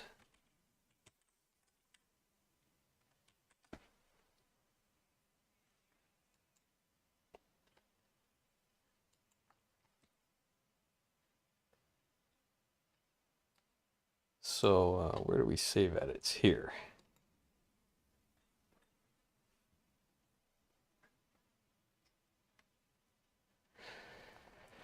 So how do we do this? We're gonna use that merge function. So let's get back here. We've got a merge function here. So we're gonna have something called function dialog update response. And it's just going to be the NPC ID, the dialog ID, and the parameters. End. And then it's just going to do, we're going to do that. And we got to get the,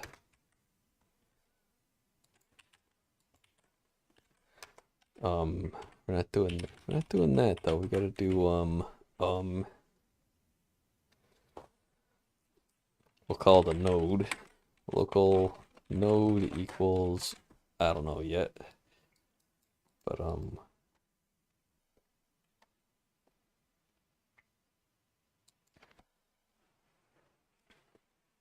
can't remember if we can in Lua. Can we have this defined after that, or before that, I should say. Let's just see.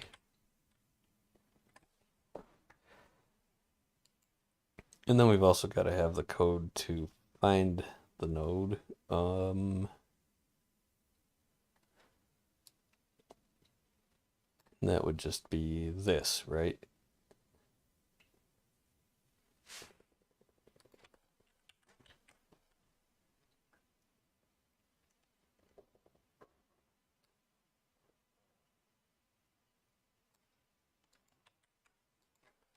Of course, we got to assert it. And that's that, right? So we just have to send this data back to it from C, and then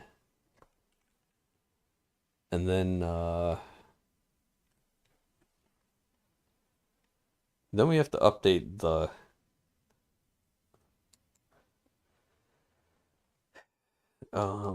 we gotta update the parent. How do we do that?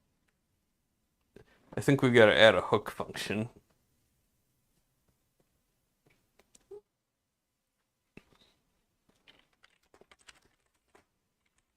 Update the update the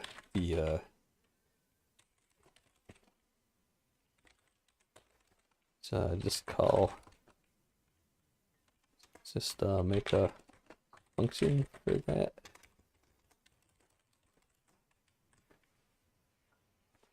Update, not update, but refresh.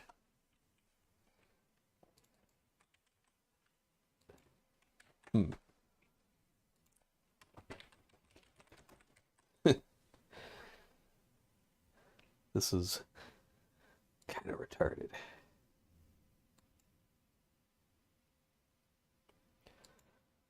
So we're gonna close this last. We gotta do this stuff first. So how do we? It's been a while since I did this other thing. Oh, we gotta create a table in C. We gotta create a Lua table in C, and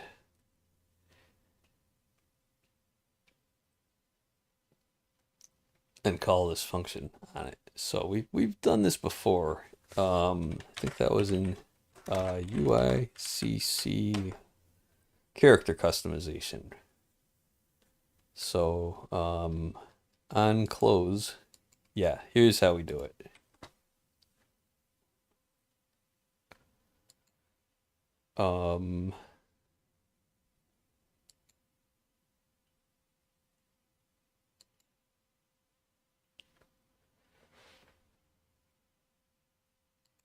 So in this case, we need to push three values.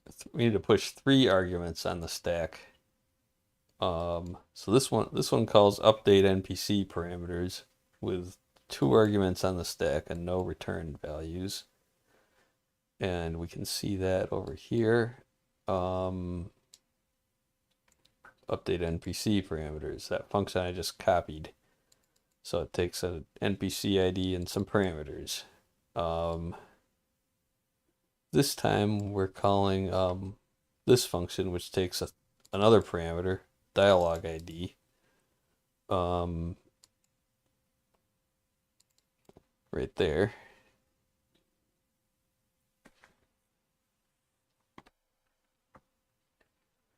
Other than that, it's the same idea.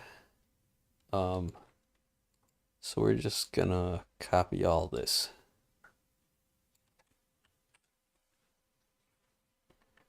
And we'll paste it in here. And let's see, I don't care about that. Let's just copy paste the function name to make sure we get it right. Like that. So we're gonna push the NPC ID. Let's see, where's all this stuff stored? First of all, right here. Okay. So we can just push that and that. We got to do them 2 separate statements, and then we create a table.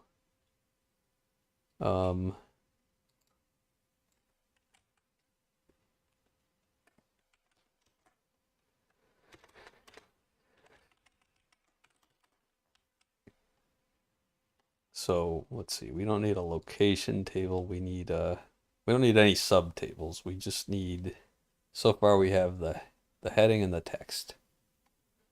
So we're gonna call set field string. Do we have that yet? That would be in scripting.c. Let's close this stuff. So we have what do we have down here? Get field. Here's set field. Set field vector3, set field color. So we need one for a string.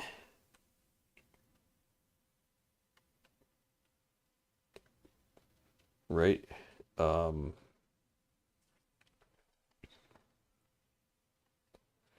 See, so a get field string would be so there's a table on top of the stack.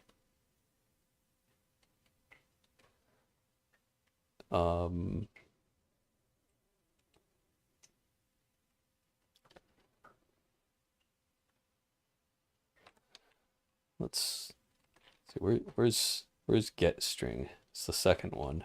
So we're gonna do oh, we don't have one for set integer yet.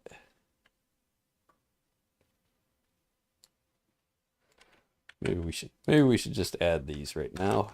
So so we're gonna do one for integer and one for string. String, and we don't have any old ones like that, do we? These are for getting data, not setting it. And should that be an integer or a float? Oh, we have both. Okay. Let's see.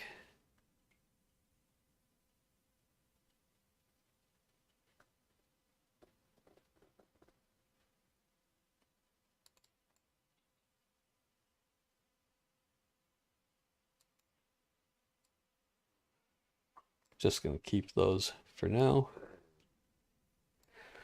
Let's actually comment these out though. I don't think I use them for anything. And if I do, I'll just change that to a 1.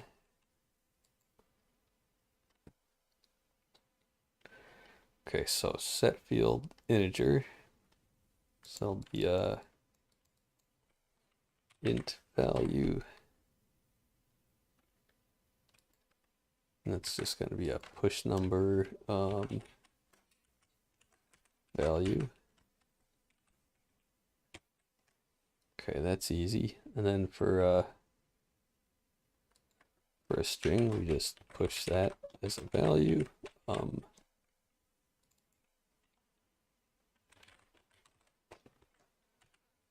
that, I think. Let's see, get field string returns a constant character. I think that should be fine.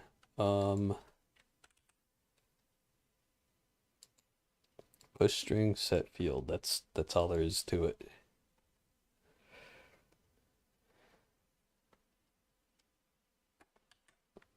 And we just need to put these in our header file, which is over here. Let's see, we've got a get field, set field.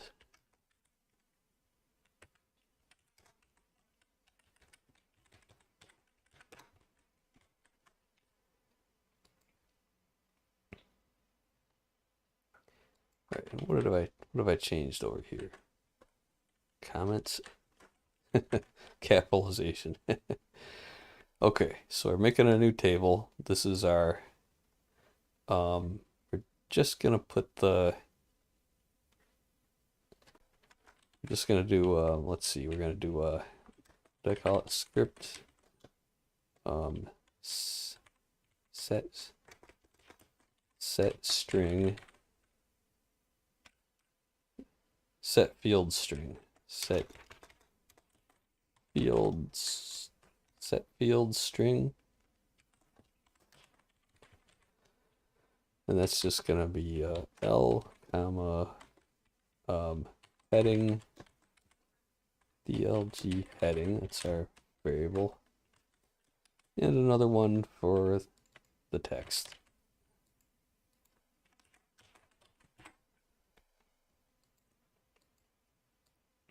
And we'll have more stuff later. But for now, that's it.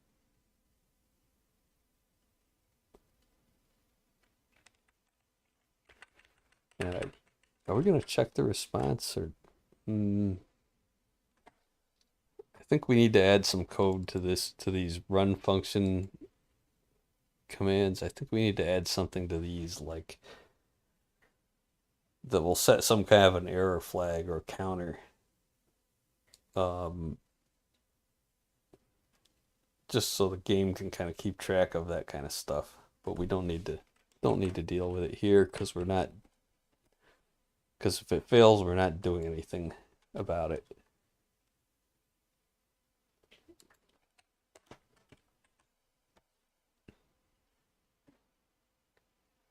All right, let's try it.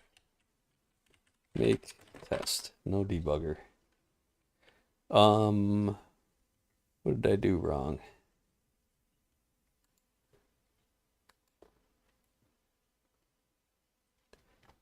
I spelled it with a lowercase string somewhere.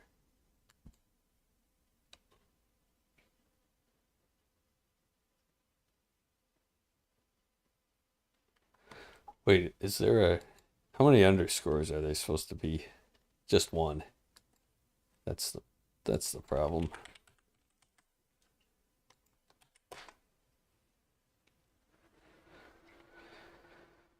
Okay. So edit dialog. Let's go in here. Add a response. Accept. No, I don't see it yet, but if we go back up to the top and then go back in here, oh, something went wrong.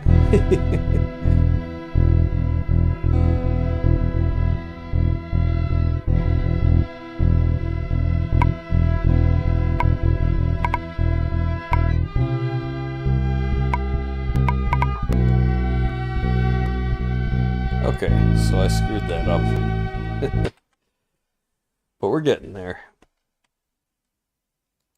So let's just put a little bit of debug code in here. So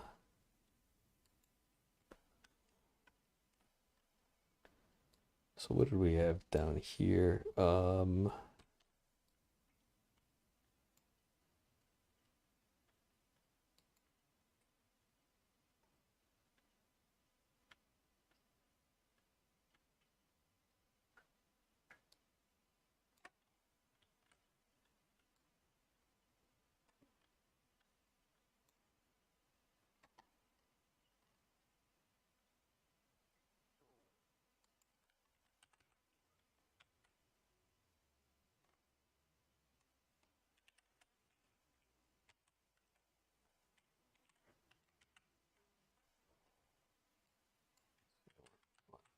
Code. That and that and then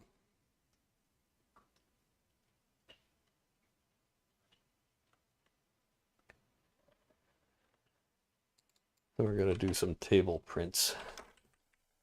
So we're gonna say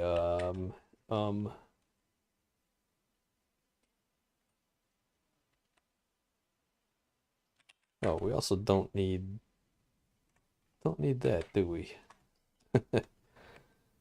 So we're gonna print the parameters and the existing values.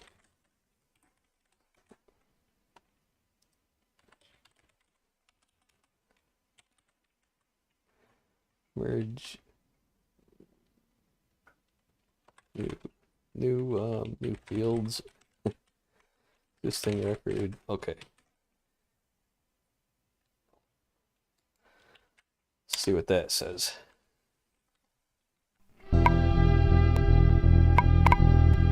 so God mode, add a response, accept. So what's going on there?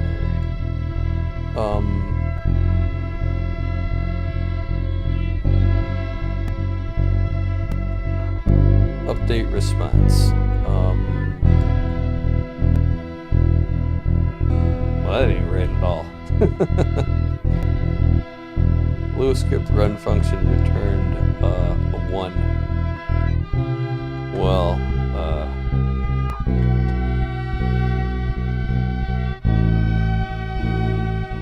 where's run function? So that's telling us it returned a 1. It's kind of sloppy. It's unclear, but whatever. It's telling us it failed because I didn't even put the right number of arguments on the stack. So what's the problem here? Oh, it's meant to call that with 3 arguments and no returns.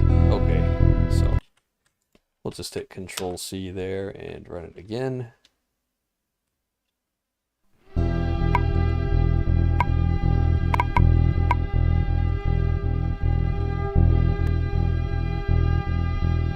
And that looks like it actually worked. So the existing record had an ID, and we're merging in heading and text. So if no, we don't have a way to refresh that yet, so I gotta return to the top, go back to hello, and there it is. I click on it, and there's our heading and our text. Awesome.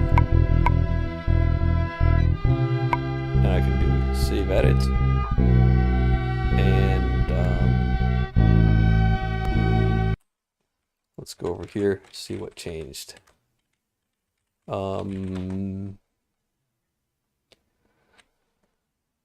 Let's see. So it always does this for some reason. That's not good. What else? Let's just code, and here's this. Okay, so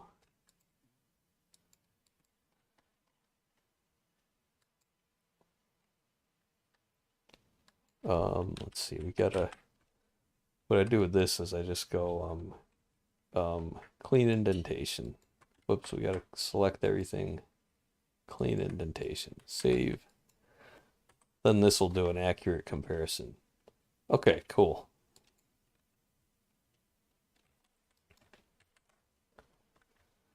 All right.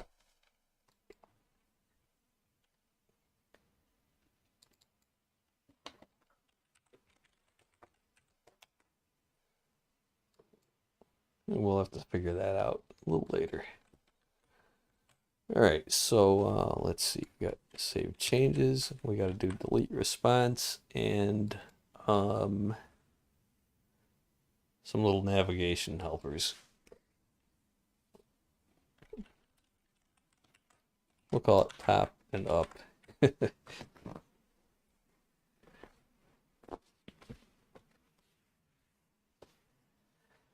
Plain English.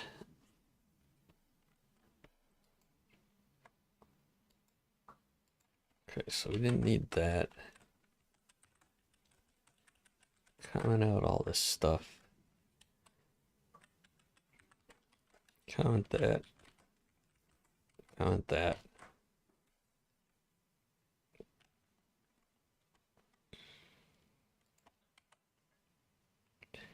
We'll just leave that for now, and that, and whoops.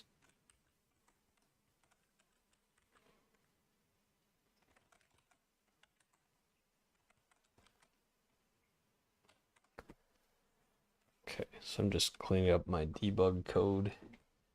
You love Kate. Yeah, it's pretty nice, isn't it? Couple things that could be better, that I could get used to better, but yeah, Genie's nice too.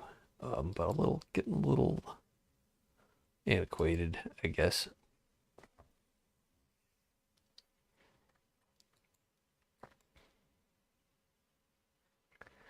It is kind of nice having syntax highlighting that works in Kate. And the reason I have this like basic green color scheme in Genie, I've got like 2 shades of green. That's it. That's because a lot of the syntax highlighting is not that good. Like no matter how much you mess with it, it's never going to be good. So I just say, just make it 2 shades of green. So I don't even think about how bad it is. And the two shades do help because it makes things like comments stand out and maybe a few keywords. Um, we've got comments are bright and we've got three shades of green here actually. Like function names are highlighted and numbers are highlighted. Like all right, it works for me.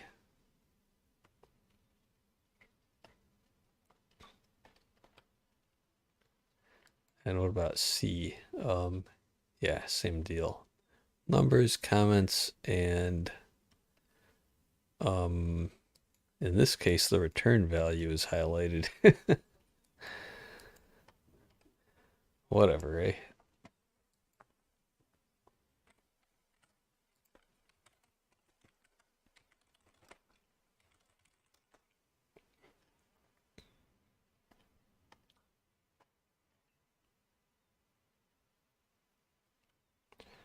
Okay, so this is junk, junk, junk. Not needed. Comment, debug code, junk, junk, junk, junk. Okay. All right, so what do we call it? Update, save dialog, edits.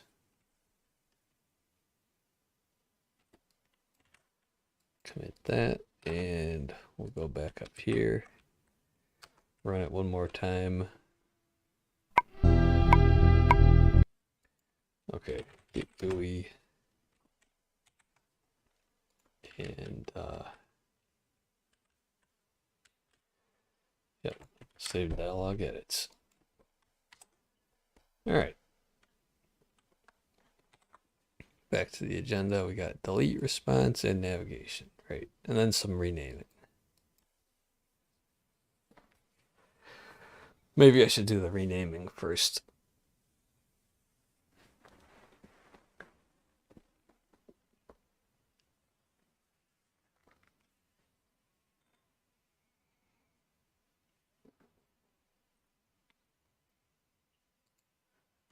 Let's see, would that be NPC ID?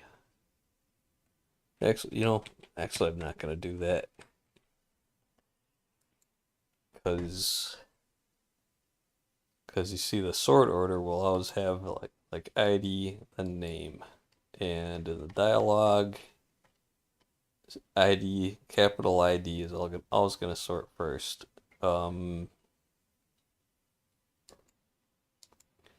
Well, we could call that like a capital D dialog ID.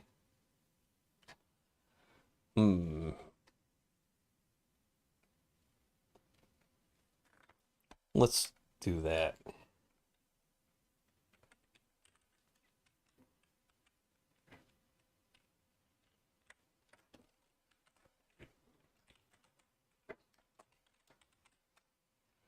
Okay, we should have 11, I think. Yep, good. And then we just got to rename that in all our Lua code. Let me just check Syn3. I don't. So ID stands right out. We got some NPC IDs. No, that's it. Okay. Then over here, no, not here. Here.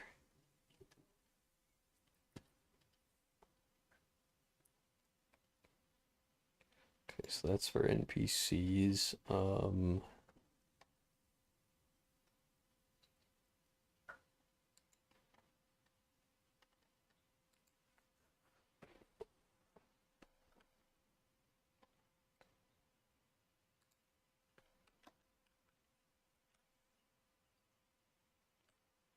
So we call that DLG ID.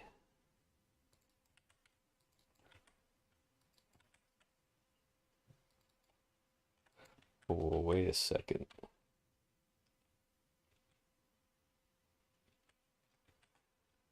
So we got to watch out for that. That's one thing Kate doesn't do right in Lua. It selects the whole the whole thing, the whole identifier with dots.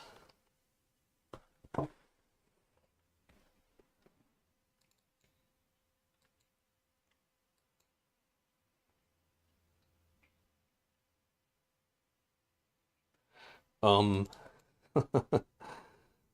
uh, let's see.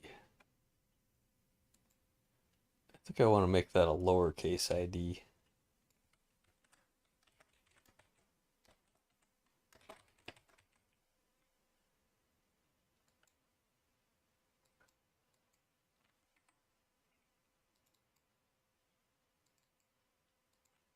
Okay.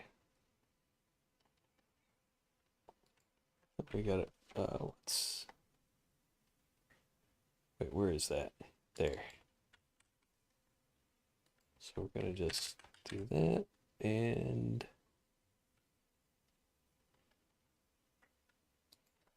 that. That's okay. That might be just about it. Let me just search for ID.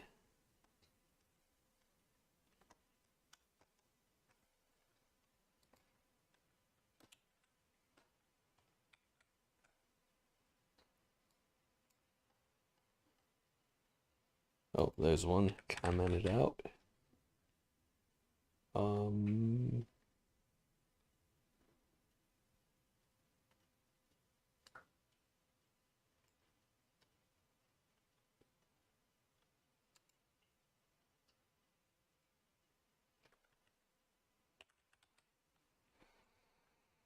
One there, and any more? I think that's it.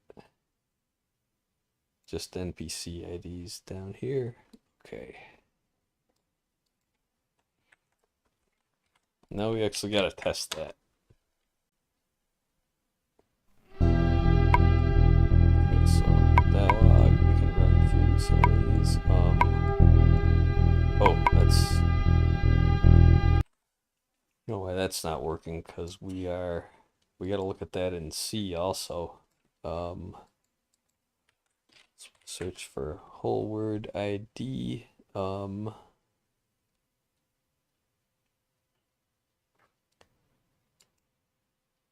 We're gonna search everything for the whole word ID. Case sensitive.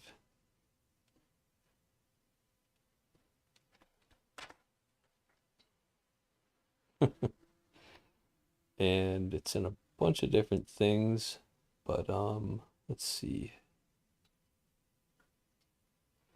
This is in the README. Oh yeah. Okay, so we've got that. All right.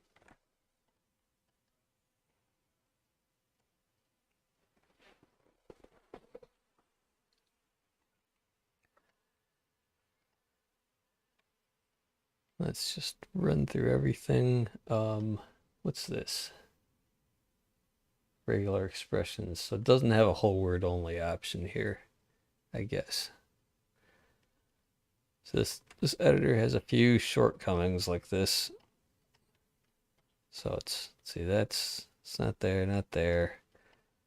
It's only going to be in these UI things, I think. Not there, not there. Here maybe.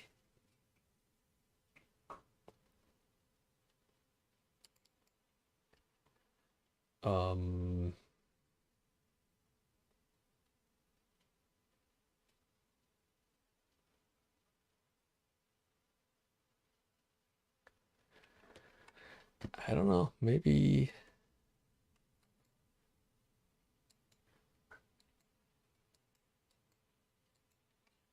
Oh. We got to rename these here. That's all there is to it. There's 11. Yeah, we got 1 through 11.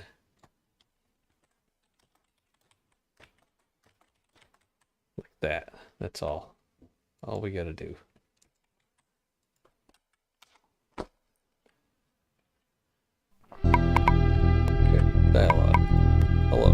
There we go.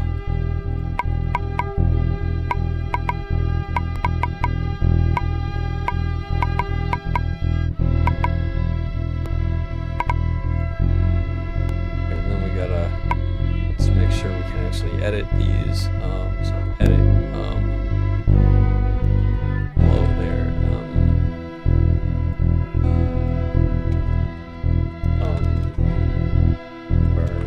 I'm the bar wench.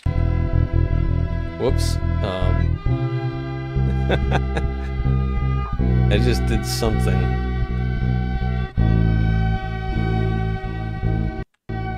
N does something. Oh, it creates a new NPC. Great, we gotta fix that. Okay, accept.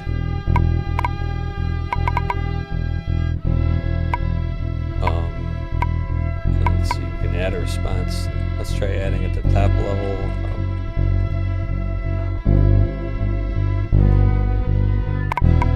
Okay, let's see. So there's, okay, that worked. And did I change? What did I change? Hello there, I'm the bar. Hello there, I'm the bar wench. Yeah, okay. So that worked.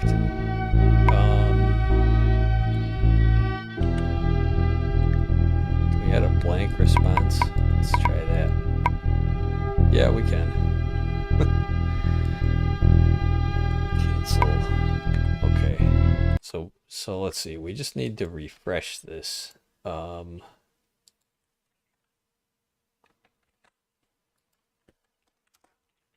Refresh after changes.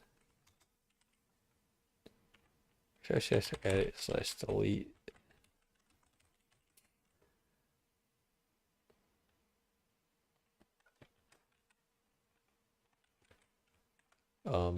Maybe we'll put that last. Yeah. And we'll do this first. Oh, hey, no problem, man. Have fun. See you later. Jeez, I gotta get going pretty soon. But let's try to finish this stuff.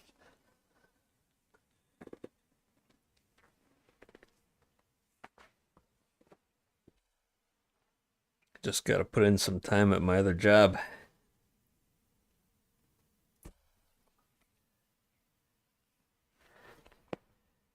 I've got some notes about it.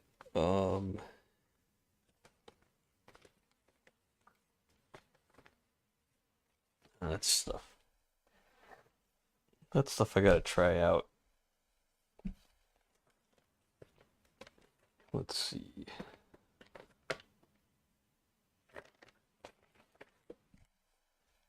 Yeah, I got a few things I can do here for that job, but I gotta go in there and do some stuff in person, which I actually preferred. I prefer working in person, actually going into the office or the field or whatever.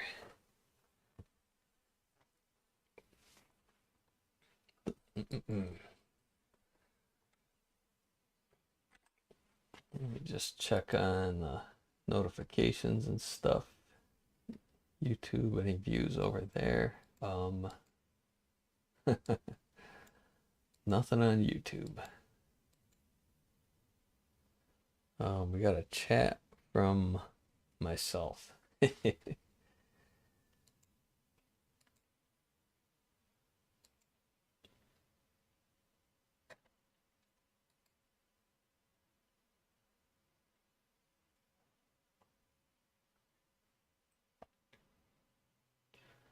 All right, everything looks pretty good.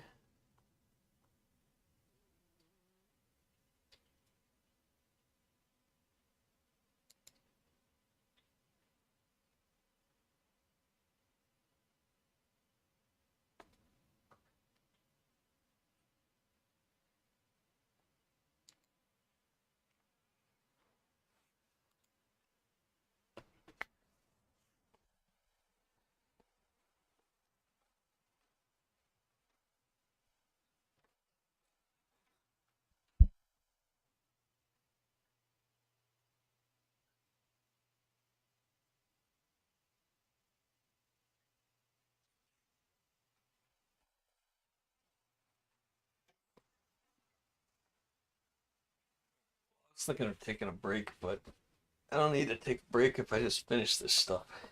So let's try and do it. So I got that committed. Besides that,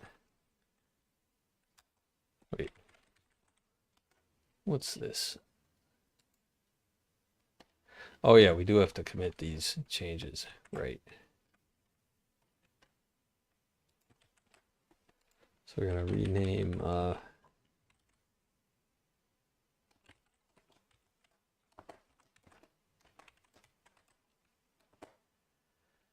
for clarity.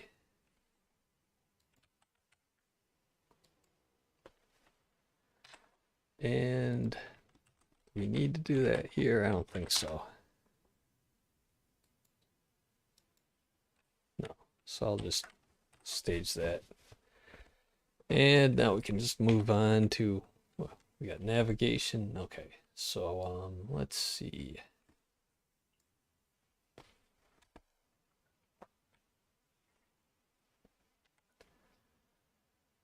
Let's see. This one, and it's where are we? So I want to have these lined up with the prompts and off to the left a little. So got X1, X3.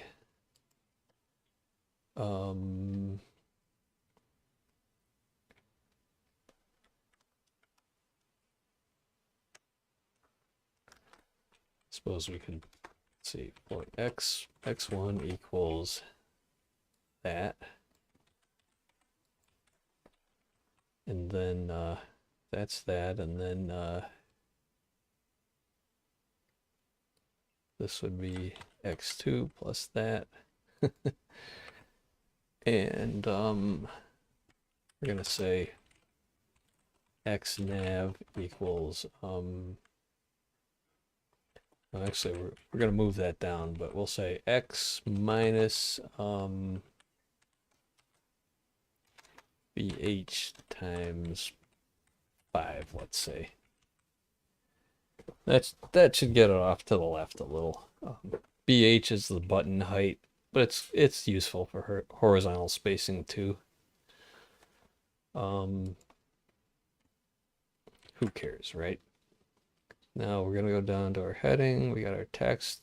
Okay, here's where we do our prompts. So I'm gonna put this here.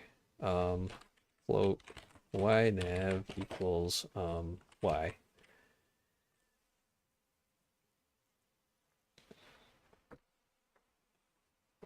Here we're gonna say on navigation buttons.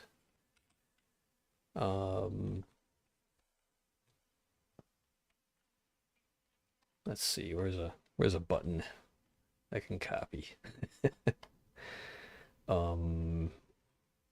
See, it's gonna be God mode and a button.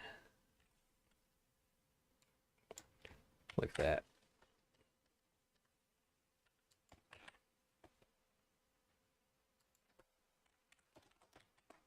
God mode.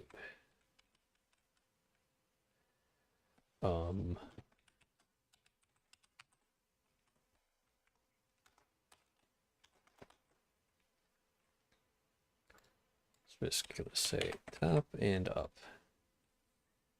and this will be xNav, yNav.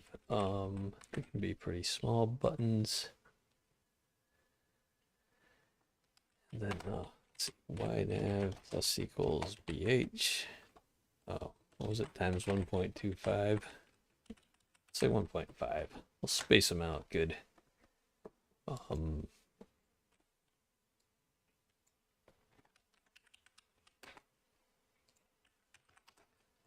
Top and up.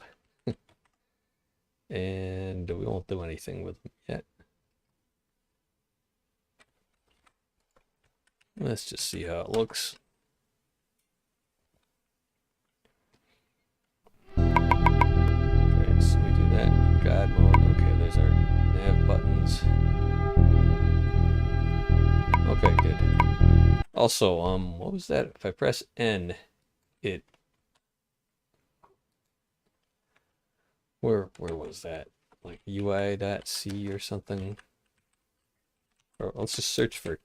We'll search for key N, and I don't know. I forget where I put it. Key N. We're just gonna search everything. Null, and there it is.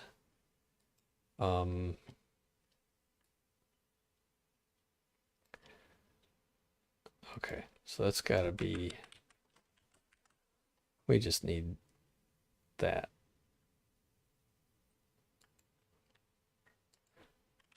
Let's just do that. We can clean it up later. Just get all the code in there and worry about the patterns later. And of course, let's see. This is all, yeah, this is all part of that. So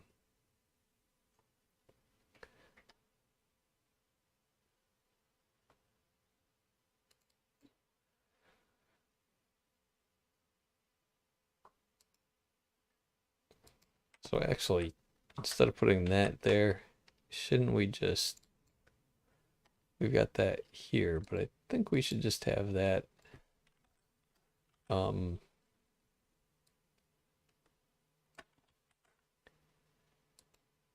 right here, right? Then we can't drag objects, we can't create NPCs or anything like that when we're in this mode. Type N, nothing happens. I can go in here and edit, I can say, I can type the N word. I can hit cancel, I can, whoops, oh, we gotta finish that. Whoops, I don't want that.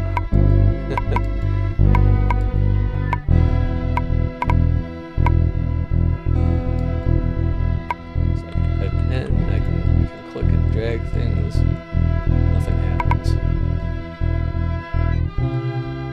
And ideally, we should make it so this doesn't even highlight.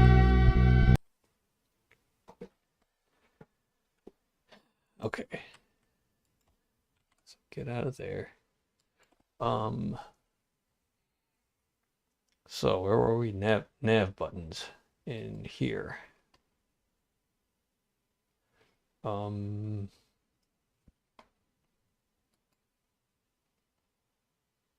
So to get to the top, we just got to do what is it? That would be 0, right? Let's see.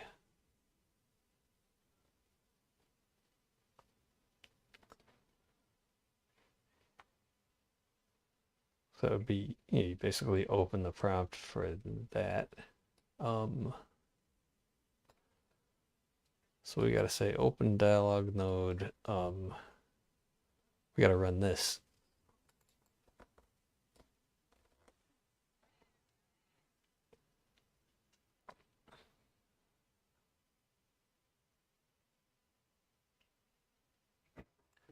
So that should refresh this.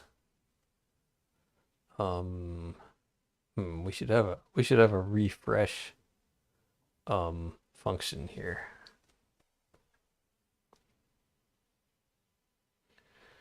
But then to go to the top, we just go to 0. That's easy. Whoops.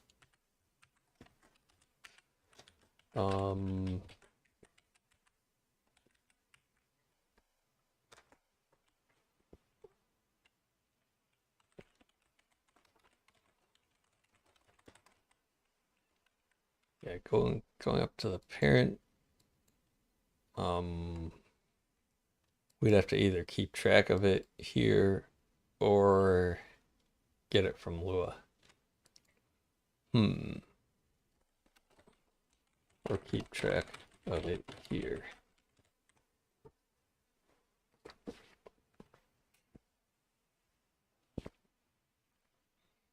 And I think this would be the more robust way for sure.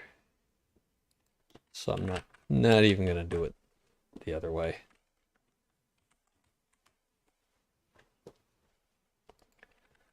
We'll just say parent ID.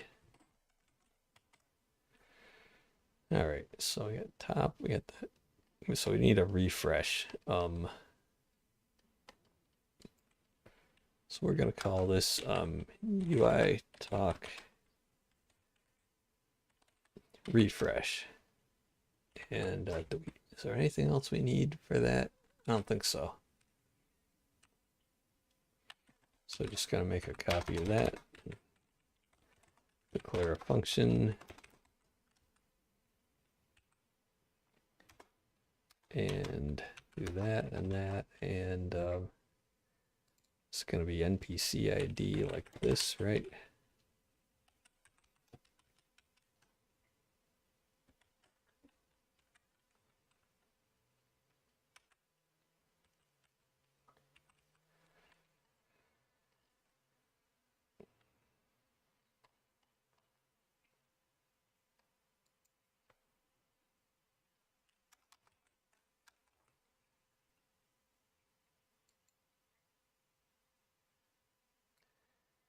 Do have an NPC. Wait, do we have an NPC ID variable? That was over here, wasn't it? Yeah. Okay, so we're gonna need that over here.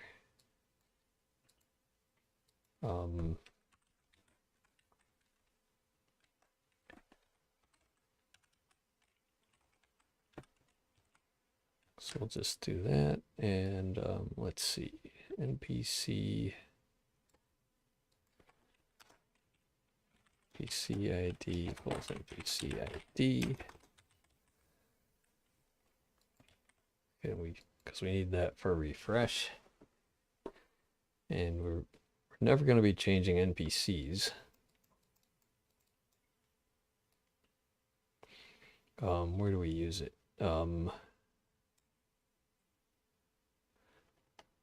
What's this for? Oh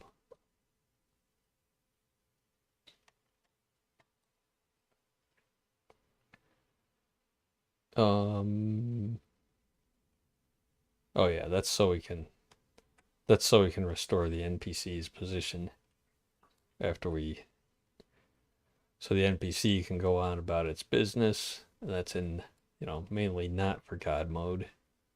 And what's this other stuff for? NPC, we need the NPC there. And what else?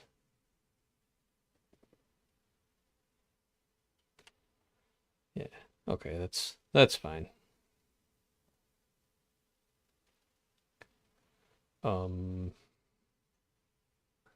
Yeah.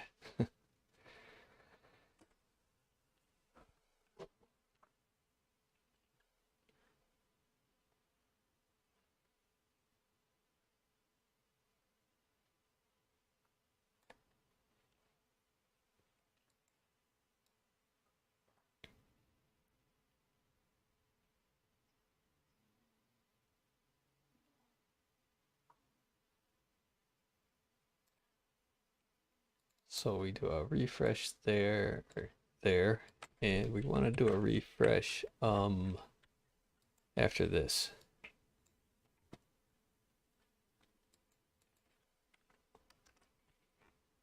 So I think we can just do that, right? What does this do? It just does this.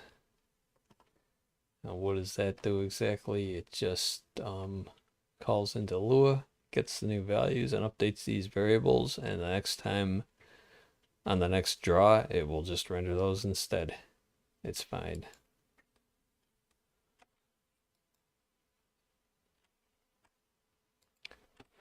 So that should work.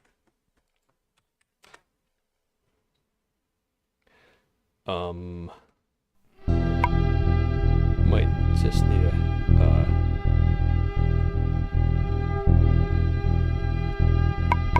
let's see, we got this, we go here, we go top. So we can drill down all the way down here, all the way down there, and then say top. So we just need up. Anyway, let's see. So we go in here. Let's go in here. Let's edit something. Add some letters. Accept, and it refreshes. Very good. And if we add one, I think we have to do this after this also. Nope, there it is. Because that's all part of the same edit pop-up. Okay, so we're done with that. So the only thing we need, we've got to flesh out this edit pop-up. We've got to have our multi-line fixed width text editor. That's going to be a little custom thing I got to make. Unless Raylib adds something like that. But I'm probably just going to make my own. We can also copy. Yeah, we got to add copy paste to this also. Yeah, that's an easy thing to do.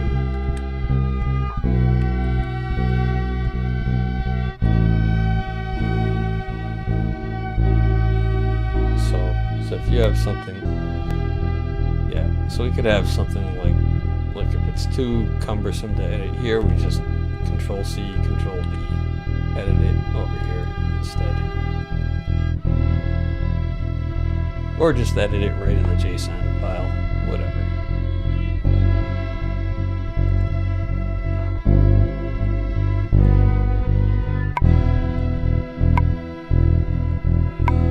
Okay, so let's see. We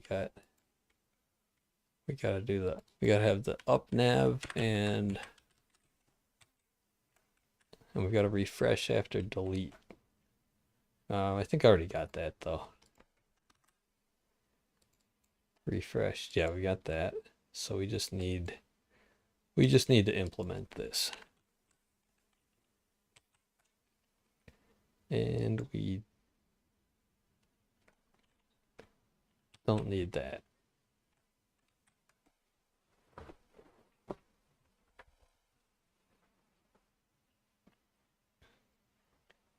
So both of these just involve finding the node in Lua. So let's see, for deletion, we're just going to do something like this. I'm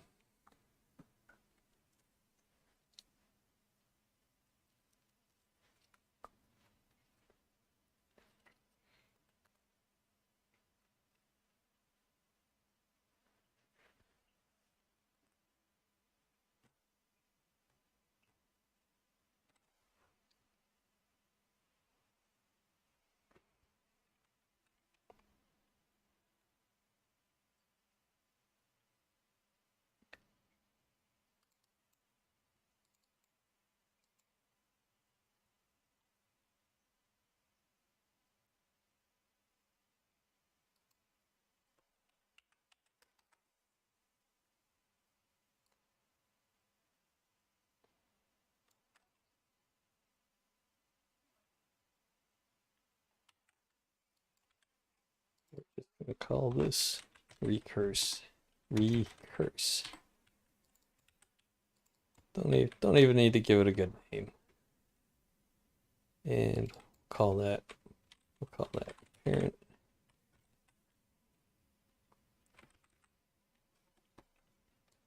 And we're not going to do any of that. Just going to do that. All right, so let's see if let's see.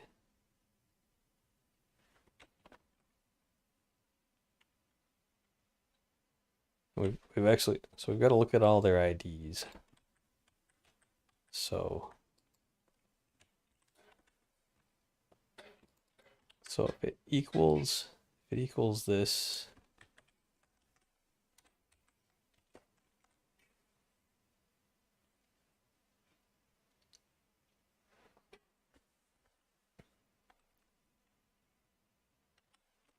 then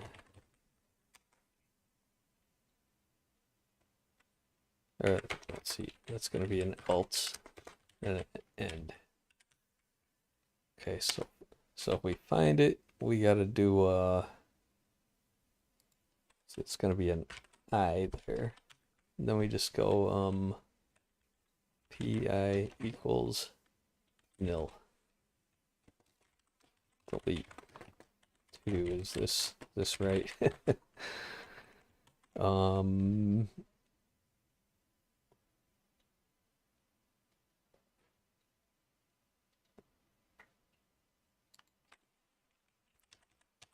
Okay, let's try it. I saw a little complaint there, didn't I? Where is it? Implicit declaration. Oh yeah. That's easily solved. We just go up. Where's that function header? Signature. We're just gonna go over here and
not actually, did I not even put in the code to call the Lua routine? Yeah, there it is right there.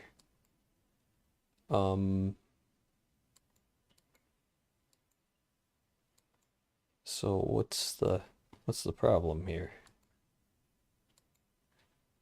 Dialog delete response.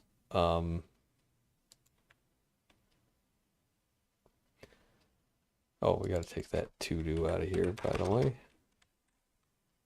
Any other to-dos like that? Nah, just this one.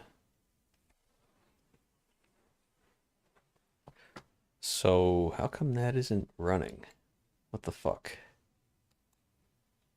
See, this is calling that function. It takes two arguments, NPC ID and dialog ID. Prompt ID, yeah, that's right. Right, what's the problem? What is the problem here? Why? We got a GUI button. You click delete. It should just do this, right? Here, let's just try this. Delete. Here, caps lock, all caps, delete.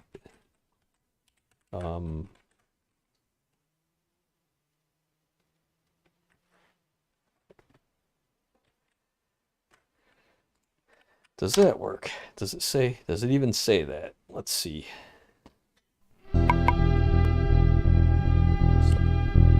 Dialog. Delete. Oh, we gotta get next dialog ID. Oh, what did I do there?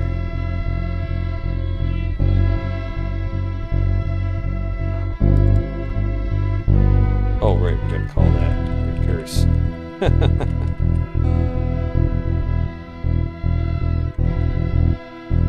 Okay, try that again.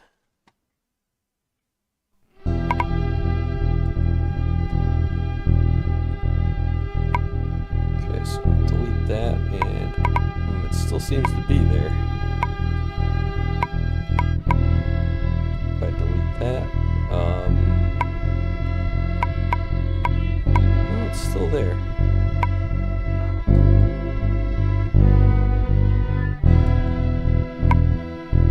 So but script run function is returning 0. That looks right.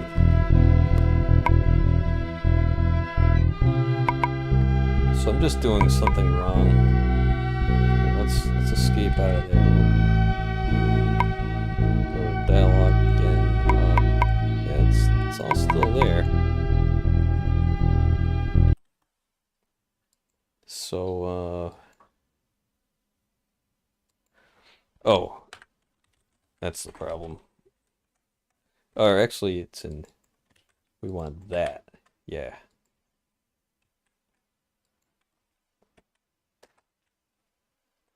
Dumb mistake.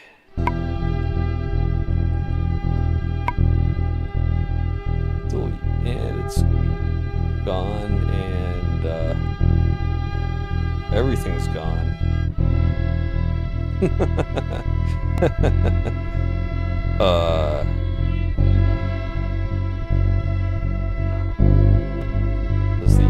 Does the NPC even exist anymore?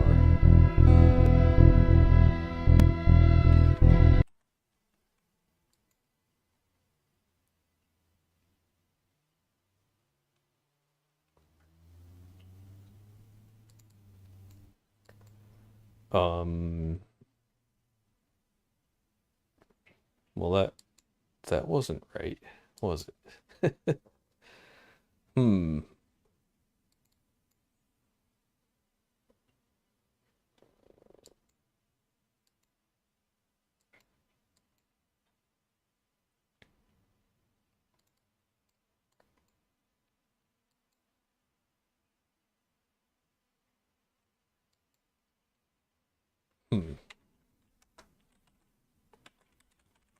Let's stick in some print statements here then. So we're gonna delete I equals I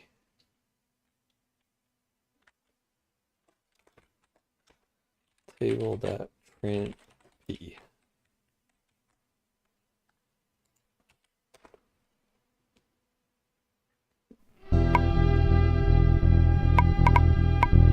Let's just try deleting one thing here. Okay, that worked. Let me say delete I equals 2. Okay, delete that. Turn to top. Let's go in here. Let's delete that whole section. Okay, that's kind of fucked.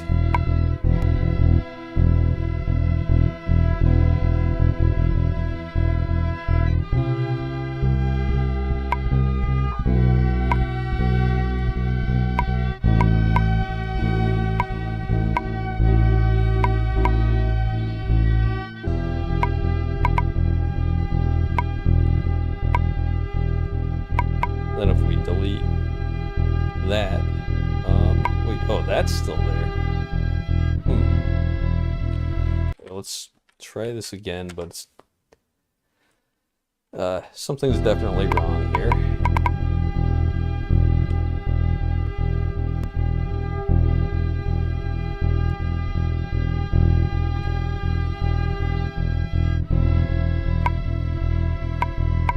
So if we delete that, no problem. Delete that. Well, try again. What happens if I delete the first one? Whoops. Delete the first one. Everything goes away. So it's like, it's not just deleting the first one, it's deleting everything after it.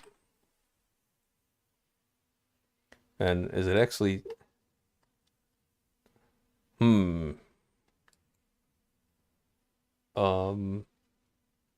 So I think this is not the way to delete. There's probably a table.delete method for Lua. Let's see what I got here. Let's see. Lua cheat sheet. Where's that Lua cheat sheet that I had?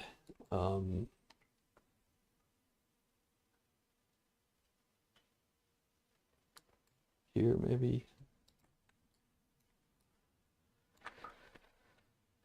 All right, tables. An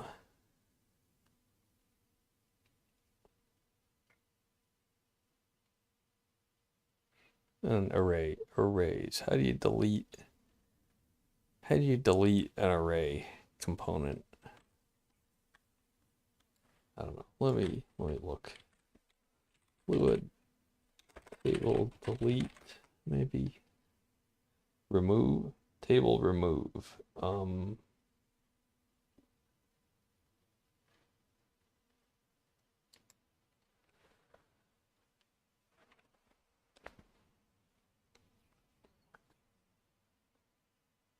So to delete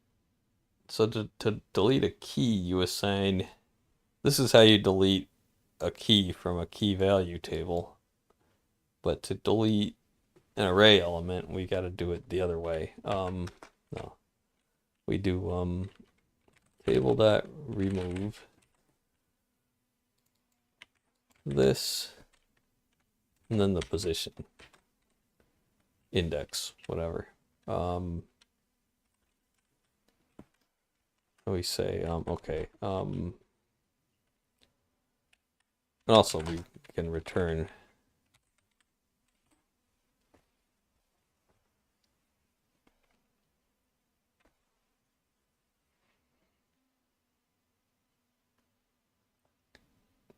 or well, let's just say rake. Same thing, but a little cleaner. So, delete array component. And let's just say,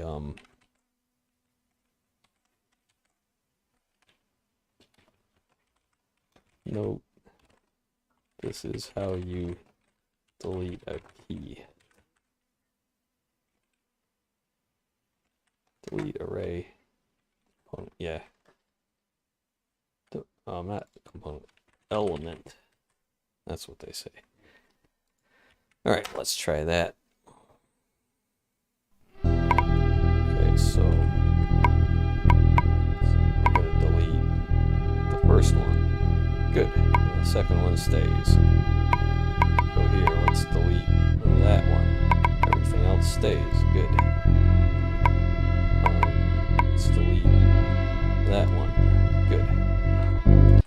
And if we, let's see, do this again. Let's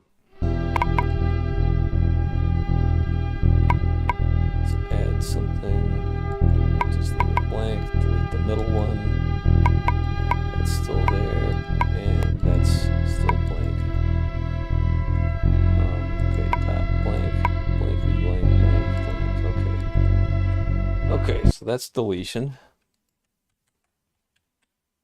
And we'll just leave that. And we got one more. We got to do navigate up. That's it. So we just need a get parent. Oh, hey Squishy, how you doing? Hey, when are you starting your stream? So you're usually at 2 o'clock, right? And if you're starting at 2, maybe I'll just go until then. Of course, it sort of depends if anybody's watching. Oh, well, I think it's just you and Dita watching. Otherwise, I'd raid in. Oh, well. Yeah, so I got about 5 more minutes left to do. I got one little thing to do here.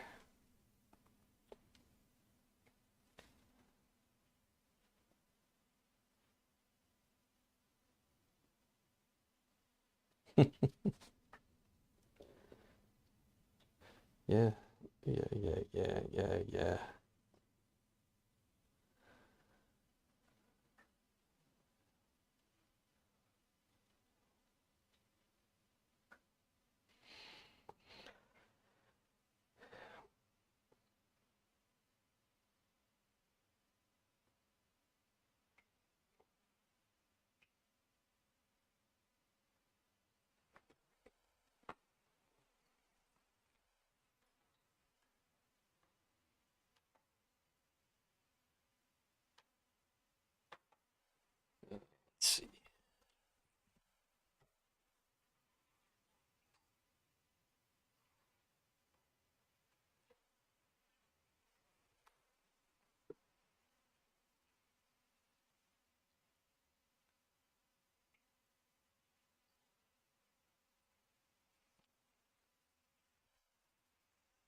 All right, so um,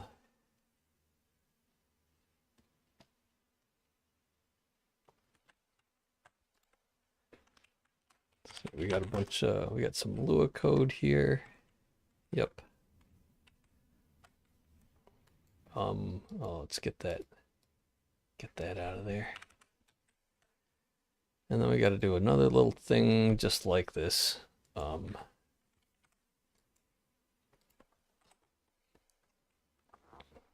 This is gonna be get parent or something.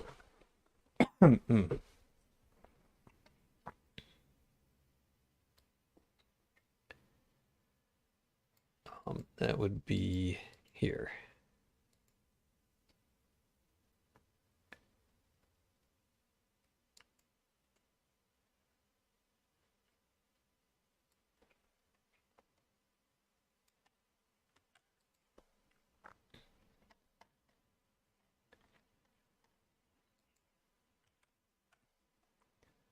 So we're just gonna call this get parent ID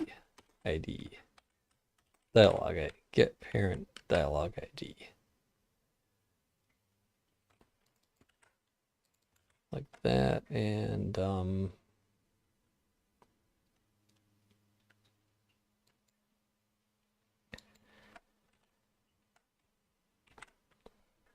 we're just going to call this recurse again.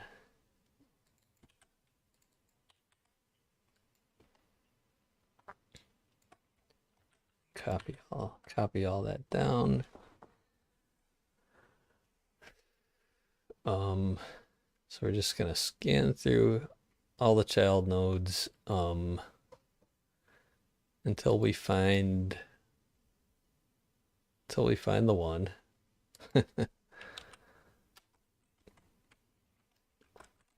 Then we're going to return the parent node's dialog ID.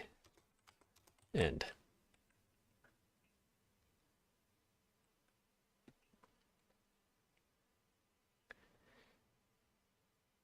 I suppose for this one we could just say break end, then recurse, like that. Same. Is that a little bit clearer? I guess.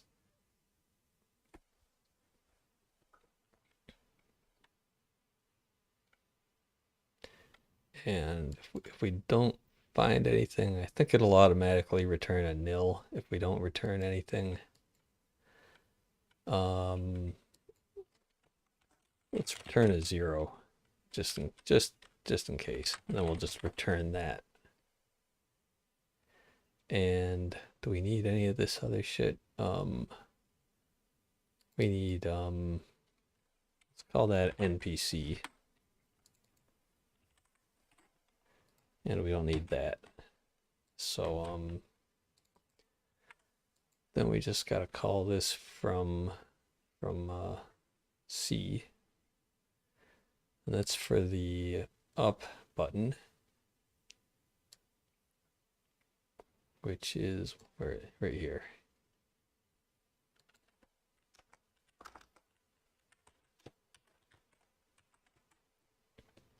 And we gotta do a little Lua function call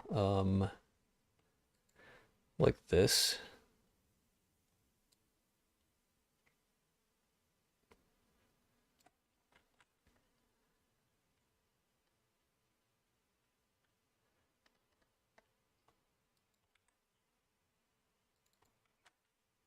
Do that. It's going to return 1, and then if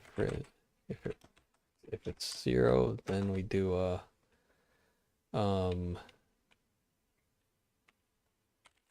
parent ID equals Lua 2 number L count -1 top of stack.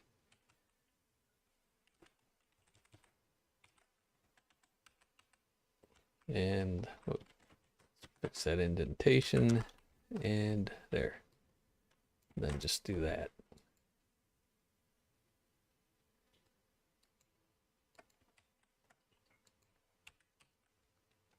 And then we got to run it over here. What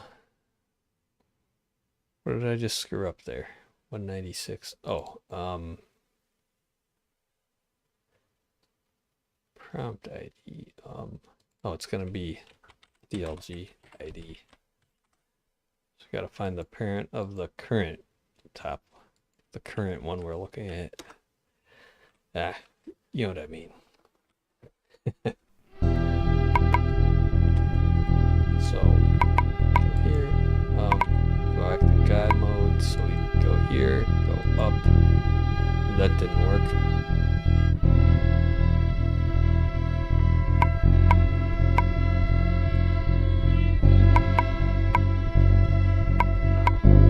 So we go there. We should be able to go back up to. It should bring us back to here. So what are we doing wrong? It's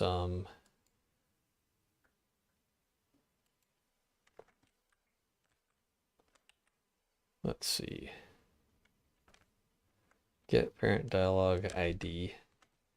Get parent dialog ID.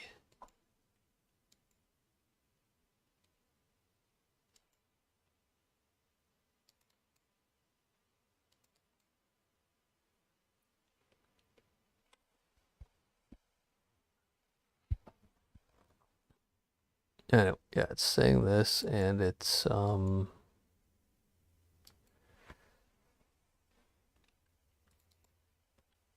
say local parent equals that, return parent, well, parent ID. Wait, are we, yeah, we are returning the ID of the parent node.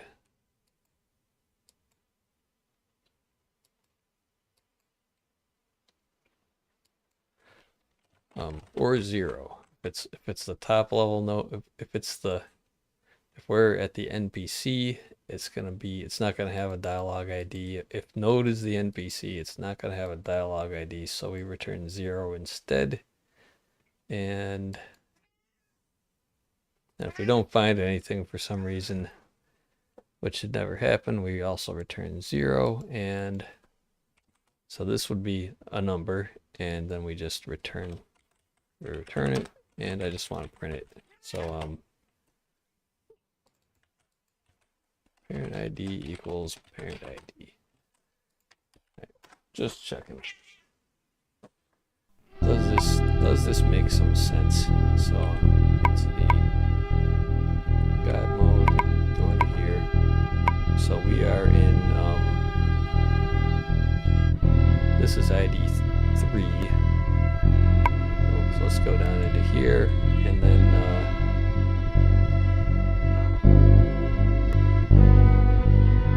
up, and it returned 0. It didn't find it. Okay. So what went wrong there?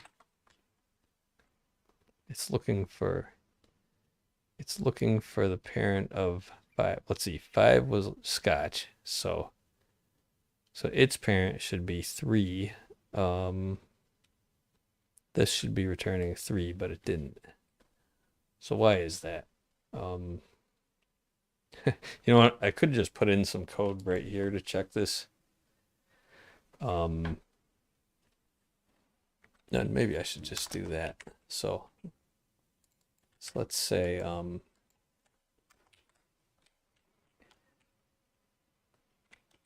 we're just gonna say NPC1, and so 5 is Scotch, and that should return 3.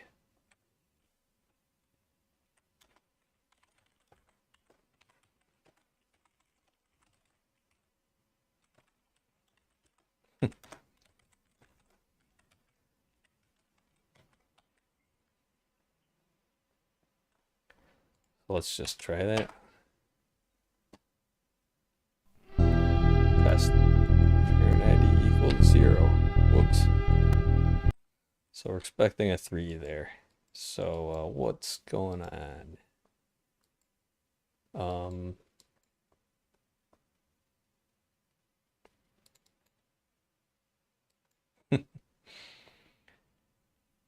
um,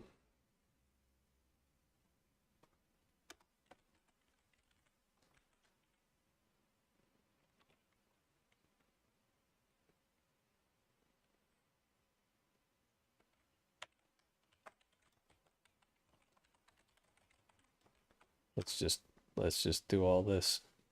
And let's see, are we mishandling this in any way? No, we're just taking it as a parameter. The inner function can see it. It's not touching it. It should be, this should be fine.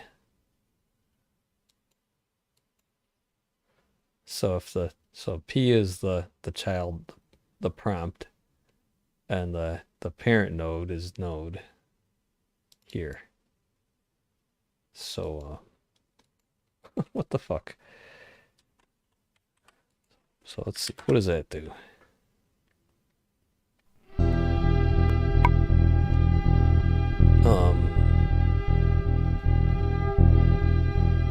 Can I get a drink? Bourbon, scotch. What about the other ones?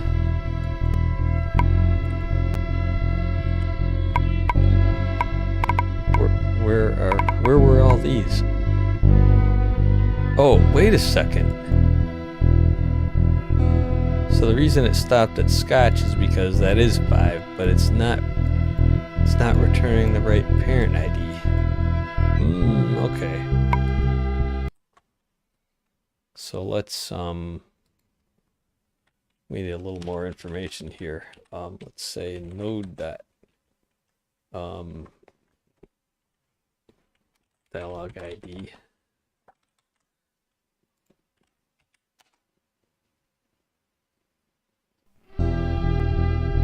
There we go. So it's nil, and then wait. So why is that nil down here?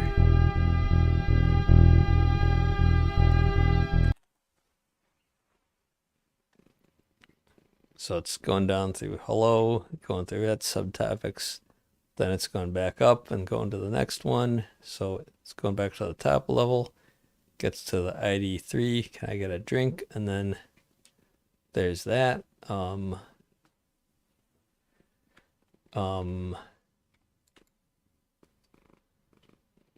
So we're returning. So it should be returning this.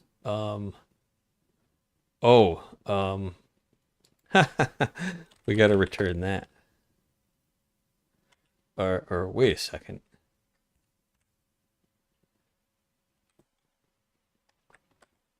We got to say result equals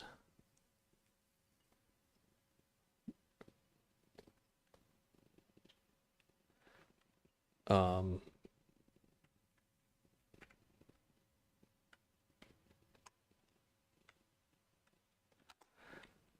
this is tricky, isn't it?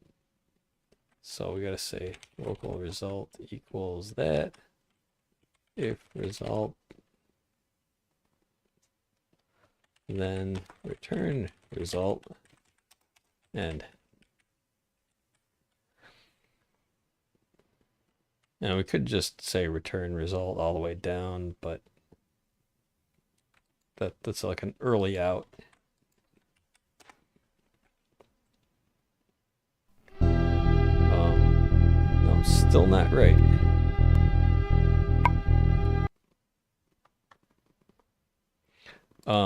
It's got to be if result is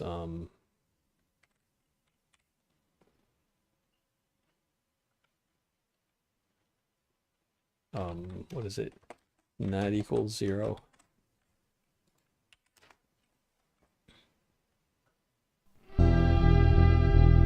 There, that time it worked. So here we go. Go down into here, then we go here, God mode, go up. There we go.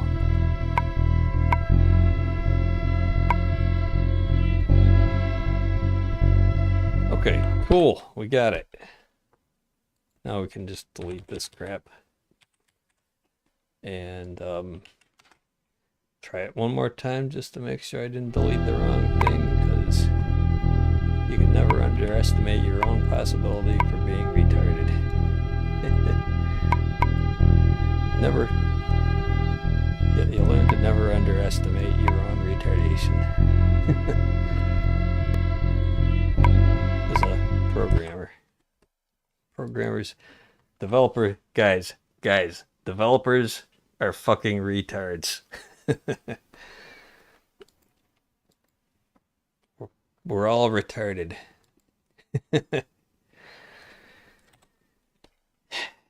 All right, we got that off the list. Here, we're just gonna put question marks.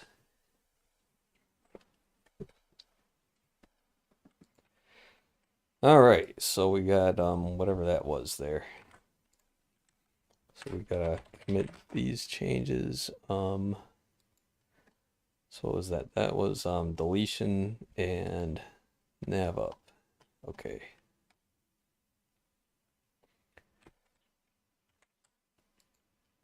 We'll just say deletion.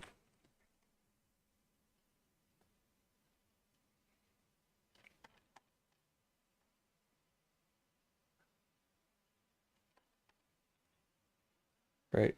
Yeah.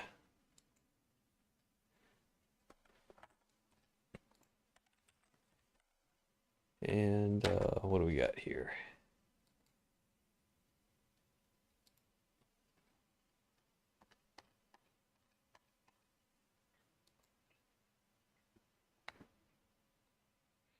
Deletion, refresh, and navigation.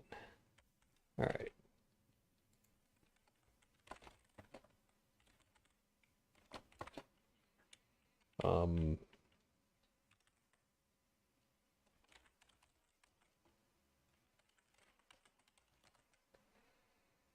Okay. All right, well, that's it for today. So thanks for hanging out, and I'll see you guys tomorrow at 9 or 10 or whenever. Very rough schedule around here. All right, and let's see, Squishy and Dita, thanks for, yep, just you guys. The core.